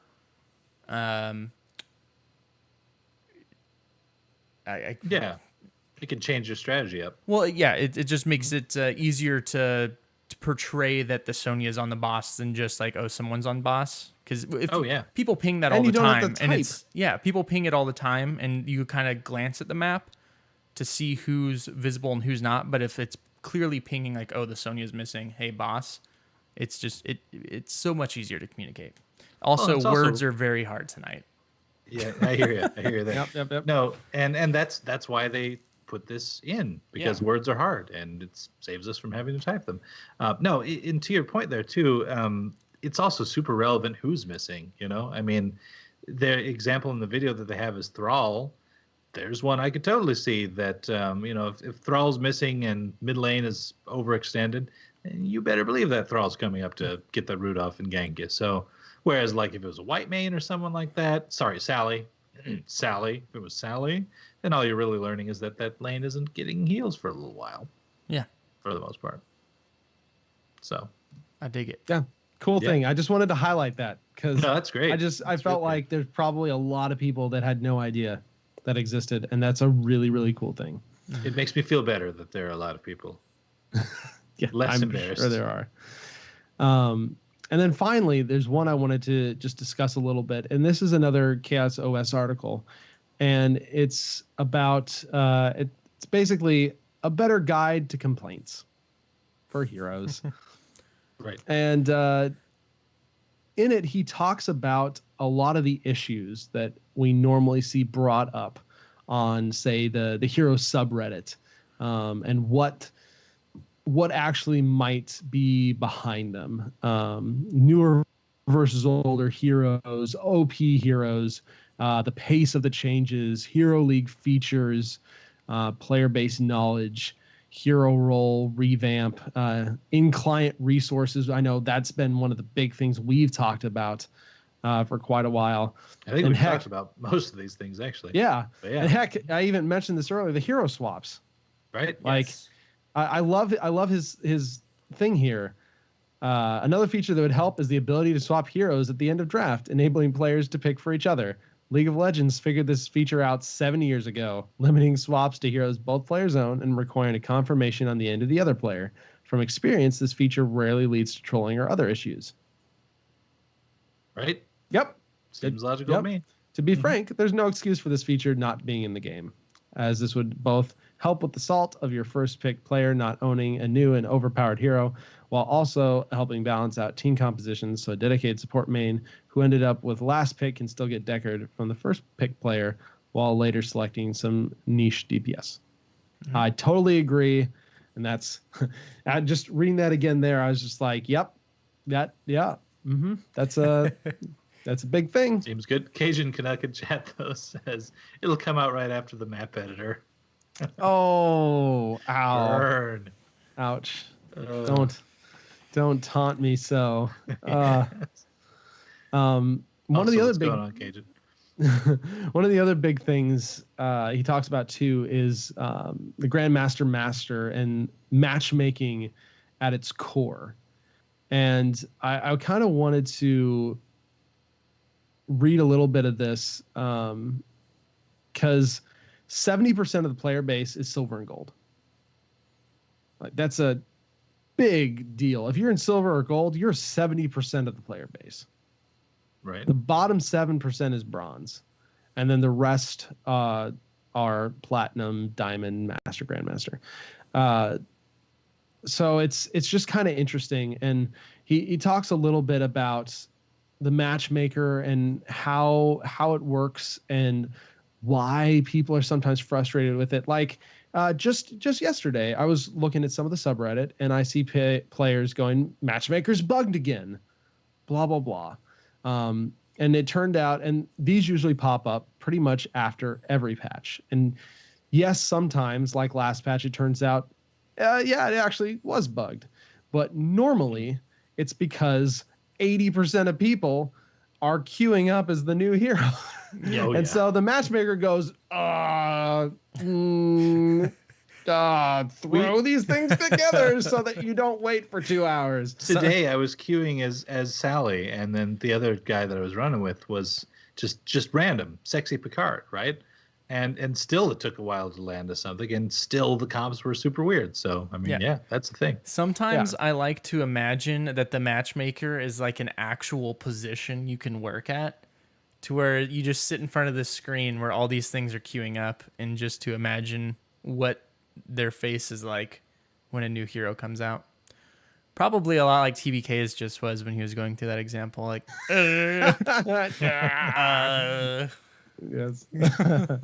But yeah, I mean, and so that's just going to be one of those things. Now, if those problems persist several days after the initial release of a hero, then yes, maybe there is something that's wrong. But there's one of those things, you can't blame the matchmaker for everything, because it's got to work with what it's given. And so new hero release days, or the day after new hero release days, yeah, things are going to get wonky because there's 80% of people queuing up as a support, and it's the same support. So you just got to keep that in mind. One other good thing he mentioned about the matchmaker that I didn't really think of, but it seems like should be common sense, is matchmaker does not account for your mood, your bad days. Matchmaker How does tired not. you are. Matchmaker does not account for how tired you are, if you're drunk, if you're sleepy, if you're having a bad day, if you're just in a bad mood, and all these things can affect your play. The matchmaker doesn't know that. All it knows is your normal rank. And Well, so that's true for everyone on yeah. your team and the Oh, enemy yeah, team. totally. So, I mean, we've all had games probably where a dude's, I'm sure, amazing at leaming, but maybe has had a sip or two and isn't landing those skill shots. You know, I mean, it's that's just how these games work. It's like, why are you a master rank? You're Maybe- doing terrible. Maybe they're having a bad day. Maybe they're sleepy, or maybe they are drunk and they should be sleeping. Maybe someday in the future, like each time you log into ranked, it'll be like, here, take this quick personality test. Let's see how you're doing today. And auto like, Ooh. are you feeling Yeah. tipsy right now? Gizmo. And No. automatically adjust Far, you to the far queue. future is nanobots in our bloodstream actually doing like an assessment of our blood alcohol level versus energy level. This person's brain chemistry is just a little off today. We're gonna bump him down. We're gonna bump him down. This dude had 3 cheeseburgers today, and I could tell through his blood sugar. So we're gonna have him playing with the gold folks today. Yeah. But yeah, just there's really good points. Like I said, the article will be in the show notes, lordsofthestorm.libsyn.com, if you want to check them out. But the final thing I wanted to highlight before we end is the section how to better articulate feedback. As the final point, I'd like to talk about what makes good feedback and what doesn't. For my gold standard, he basically gives templates for how to do it. So, hi, developer name. Thank you for addressing these issues. My chief concern is pick a specific issue. I think this issue is causing undesirable effect. From personal experience, give an anecdote relating. How does the development team plan to address this? Or, alternatively, hi, developer name. I'm concerned with your solution to the problem. While I understand the goal of the solution is to demonstrate understanding so the developer knows you're not a bag of rocks, I'm concerned about side effect. What steps will the development team take to mitigate the side effect? And so it's giving feedback in constructive ways. Yes, there are a lot of things that we are passionate about. Yes, all of us have probably gone over the edge when giving feedback for certain things, but just going and saying, this is bad, you suck, is Right. not helpful.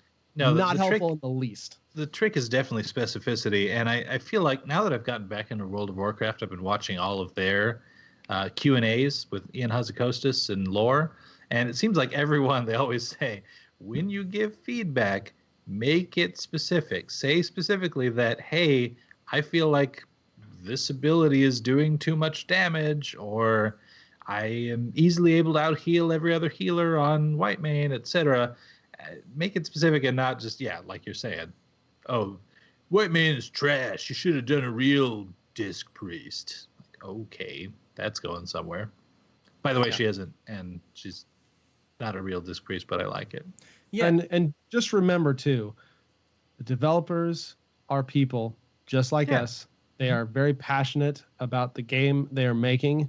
They do this for a job, though, and this is their job, and they have families, and they have leisure time, and they have vacation, and all sorts of other stuff. So yes, while we are their customers, they are also people too. So we got to remember when we're giving feedback that we're giving feedback to people, not a faceless company, not robots. A machine of some kind, right? Well, so the only other thing I would add to this when giving the feedback and stuff is not only is it just not helpful and rude to be blunt and say, oh, I don't like this, it sucks, or whatever, you suck. There's nothing they can even do to help that, because you need to provide examples not only so that they know what the issues are, but so that they know what you understand what you are saying. Because you cannot like something and say why you don't like it, but if you're not showing like that you understand how the system actually works, you can't give good examples as to why it is that you don't like said thing, said subject.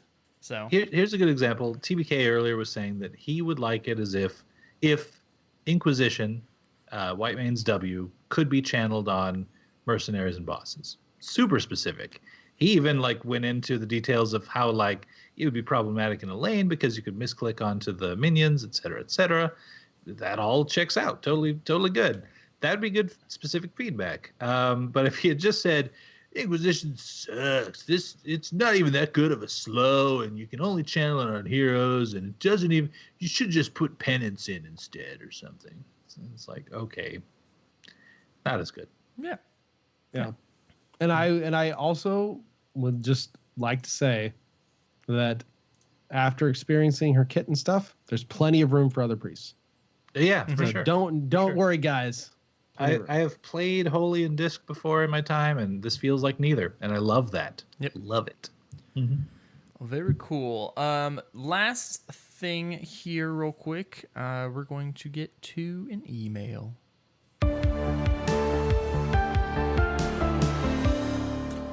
All right, Multi. We got one from Naraki today. Yes, it's an excellent one, actually. So Naraki writes in, the thing he wants to talk about is more of a plea for HOTS, essentially. Please do not leave crucial lore material outside of the game.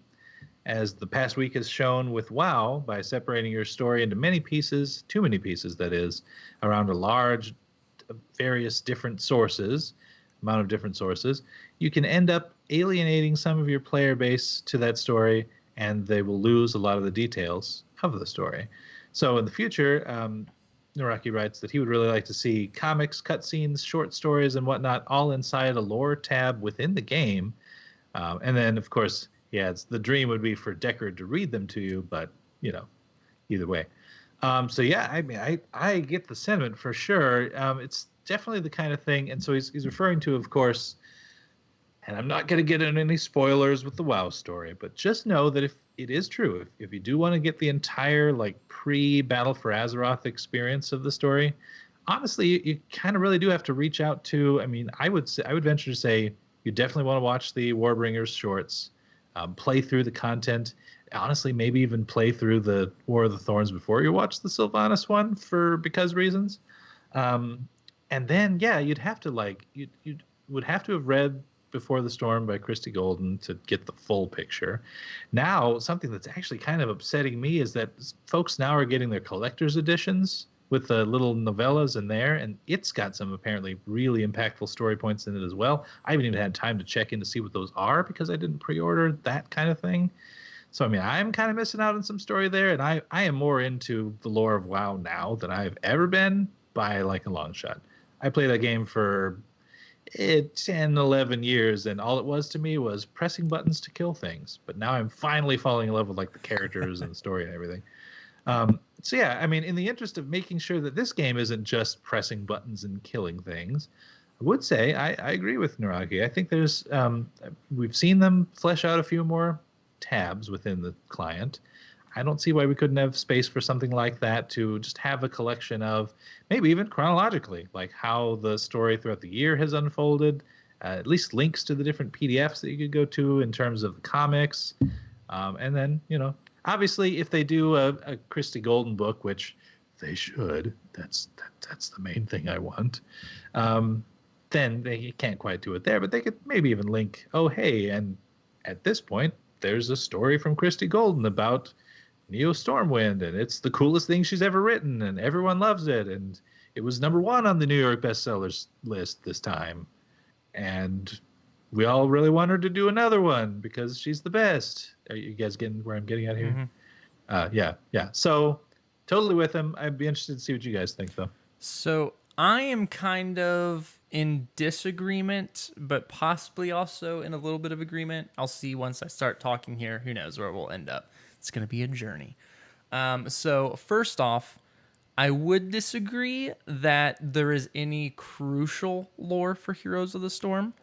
Don't get me wrong. I was super stoked when they announced that there was going to be a lore. I was super stoked they were going to be releasing stuff for it. But none of that stuff for Heroes of the Storm is crucial. That being said, I do think everything needs to be easily accessible. So, which I think WoW is doing potentially wrong right now with things like the novellas. But while we have the stuff on the launcher for Heroes of the Storm, I do think it would be cool to have a tab in game, just a lore tab that has everything. from the time it goes up, boom, it's in there. So you can watch, like, go through all the stuff chronologically or from whenever it was released. But with gaming in general, World of Warcraft, for instance, there is so much lore involved in that game that they really don't have an option to have all of that, like, built in game. They, like, you have to, you have to have optional stuff for people to be able to go in and read if they're wanting to get deeper into a certain story arc or something like that. But I think, because to you Naraki's point, I mean, there's, at least currently, there's so few pieces of HOTS lore that you could collect in one place. Yeah. Well, and that's what, like, well, in Heroes is completely different from World of Warcraft. Like, it's never ever going to be on that level. It's, you know, World of Warcraft is a game that is over 10 years old. There are 3 other games built in that universe, and that game's, like, built off lore, where this game is built off a PvP interaction that we're putting lore into just kind of as a fun thing, like some for fan material. But going back to the World of Warcraft stuff, like, you know, if players are into lore, they, in a game like World of Warcraft, like, they will seek that stuff out. Like, oh, I'm really into this story arc. Let me look deeper into that. Or let me get the, you know, the Chronicle books or whatever. But again, all that stuff needs to be accessible, I believe. But I like the way they're doing it with Overwatch and Heroes so far. Preferably get some more content for Heroes more often. But I think they're doing it right. TBK? Yeah, I will agree. It's I like, just for the WoW example, I've loved all this stuff they've been doing with WoW, but it is overwhelming to try and get every bit of it, because just playing in game, I do feel like I'm missing stuff. And it's definitely a little annoying to be like, why did they do that? Why did they do that? Oh, they explained it in that book or that video or something. And it's just like, I wish I'm playing the game. I wish I could see it all in there too. I understand why. I mean, like you said, it is WoW. It's got this massive, rich history, and it would be very hard to do all this in game. Although I do think they could do at least a somewhat better job of getting some of that more so in game. But for Heroes, we're starting fresh. We're starting from the ground up. Right. So it makes sense that this would be a great time to introduce something like a lore tab in game, so that you could catalog everything and then build it as you go, rather than trying to throw it in after a bunch of stuff has been out and be completely overwhelming. It just makes sense to me to kind of bundle that, I guess, in a way, and tie that all into your game client. So then you can have that one-stop shop for, this is lore. This is the lore tab. Boom. Here's all the links to all the comics. Here's all the cinematics that we've done for lore. Here's all the, like, short story, whatever that's been written. And if something it gets done out of game, like a novel or something, here's a link to that novel that tells about this specific thing and a description of it. And so just that kind of thing, I will completely agree. I would like, especially since they have the good chance to do it now, since we're just starting up, I would like to see that type of thing collected and consolidated in one spot, and the client just makes sense, because that's where everyone's going to see it. And Overwatch is not really doing this right now. And so far, it seems like the Heroes lore is mirroring it, at least in how they're releasing it, in that it's, you know, a series of comics and shorts and that kind of thing. So, and yeah, it is really hard to get the full Overwatch story. I tried it a little while ago, back when I was doing a little podcast called The Cavalry, at least initially, and just found that, I mean, no, I had to, like, get just disparate pieces of information from like even the website would have character bios that I'd have to read to even understand what like Blackwatch was really early on and a few other things. And that's happening here too. I mean, some of the lore is so within the game that it's like if you go and you listen to, for instance, Deckard Cain's voice lines, which there's always someone that puts together all the VO for every hero, even some of the stuff that they don't use. There's stuff in there, man. He is describing like the different areas, the different realms within the Nexus. I'm giving little blurbs about some of the other leading realm lords and that kind of thing. So, I mean, and yeah, I don't know. There's no way to consolidate all that kind of stuff. You would just have to experience the game. It's kind of like how I feel about quest text in WoW. I mean, there's no way we could point to a source that gives you a story based on all the quest text out there. But with pieces that we can point to and say, oh, here chronologically is something, I think at least in Heroes we could do something. Yeah, for sure. Yeah. In the stuff like with Kane's voiceovers that you're talking about, like I think things like those are really cool, but that's like an early Christmas present, I think, for people that really pay attention to that stuff and put it together. I do think there should be lore that covers that stuff eventually. And again, that's going back to the, making everything accessible for everyone to experience it, even if you're giving those little Easter eggs for people to get some tidbits a little early on if they're willing to dig. So I think it's I agree with your guys' points, and I'm still super excited for the Heroes lore, even more than I thought I was going to be. And I want comics, physical comics, please. All right, before we get out of here for this fine evening, gentlemen, Multi, where can we be reached? Oh, you can find us on Twitch, Twitter, Facebook, and Patreon, all under Lords of the Storm there. We checked it out earlier. We actually Googled ourselves. We're still showing up above things like the romance novel Lord of the Storm. So that's good. Success. Yes, that author has to be just furious with us. Anyway, you can find us in-game by typing /join space LOTS, or you can join our Discord, bit.ly/lots Discord. You can email us with feedback or questions to lordsofthestorm@outlook.com. And if you want to help us out, a couple ways of doing it. I already mentioned the Patreon. If anyone is on there, we thank you. Even past patrons, future patrons, even people who aren't patrons, we thank you for sure. And then, of course, there's also, you have the ability to leave us a review, like a 5-star iTunes review, maybe would be particularly good. Tell you what, haven't checked them in a couple weeks. I'm going to do that while Gizmo, where can they find you? Ooh, you can find me on Twitter, Twitch, at GizmoZord, as well as Convert to Raid presents the BattleNet News, the World of Warcraft show that is a World of Warcraft show, but also all other things Blizzard. So you could say it's a BattleNet News show. Hence, therefore, the naming of Convert to Raid presents the BattleNet News. That makes sense. This would have been a crazy week with like you guys recording Tuesday and 10 different things coming out. So yeah, I'm exaggerating, but it was a solid 3. Past couple weeks have been interesting on there. I was on there last week. I was not there this week, which thank goodness, because again, I haven't had time to touch anything. But it's always an exciting time on Convert to Raid whenever a lot of the World of Warcraft stuff's coming out, because of course that's what the show was born from, and we always get excited.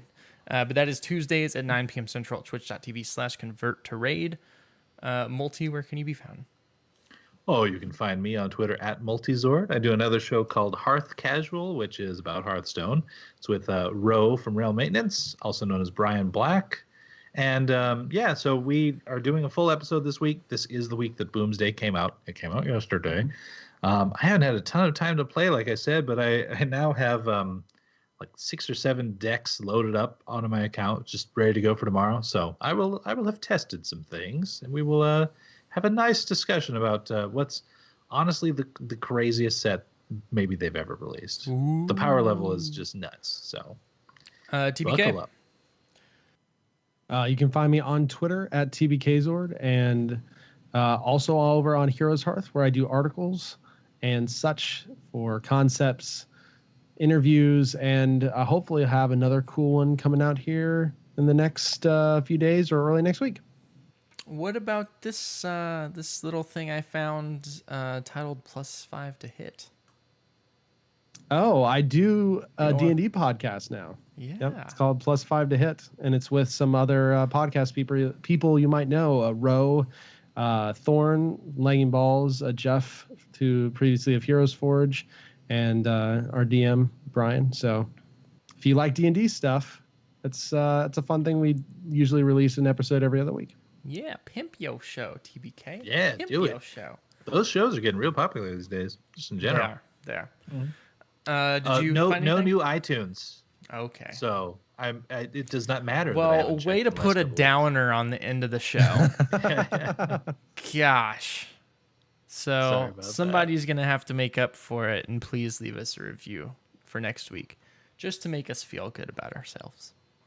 weeks. Indeed. But we're going to get out of here because, again, words are hard, and I'm probably not making any sense to this point. But we want to give a special thanks to our patron producer, Oro Borosword, for helping support the show. And just to everybody. You guys are cool. We like you. We'll see you all same time, same place next week, Wednesday night, 9 p.m. Central. We'll be doing Sally for Hero of the Week. Have a good one, everyone. See you later. Enough. I shall do no more. No more. Shall be done. The Raven more. Lord has spoken. All right, go get some sleep, He is Greg. our liege lord. Yes. I mean, edit the episode first, but then go get some sleep. That is what I'm gonna do. No post-show game for me, guys. I'm sorry. I gotta. I want to, but I shouldn't. Um, Oh, WPVP. are you guys playing for if people want to play? So you can say so if people want to join before I just cut this thing. What Like about jazz. you, TBK? Pull a jazz. I'm gonna cut it. Yeah, cut you. Cut you. No, I'm gonna. I'm already actually hopping in a game, Oh, really? Okay. Ooh, Like look now? at you. like right now. Look at you. Wait, so you didn't wait for us? No, I figured that with all of the work things you were yelling about, that you'd want sleep. I do, but I don't. All right. Okay. Well, if Bye. you're playing a several, I'm gonna just go to bed then. Okay. Bye, stream. I'm Love you I'm guys. helping you guys stay. It's true. You're helping us Stay go to rested. bed. Yeah, that's probably healthy. It'll help me with That's probably healthy. because Ro and I record that show so late on Thursdays that if I'm sleep deprived going into that day, there's probably a couple episodes where you can hear me be like, "Yeah, there's a card that it's got like 5 attack. I think it's a demon. It's a thing, It's yeah. pretty Or good. like when I paused good. for 10 seconds this episode trying to think of a word and could never think of it. It's okay. I think we figured it out though. Mm-hmm. Yeah. All right. We love you guys. Yes. Yes.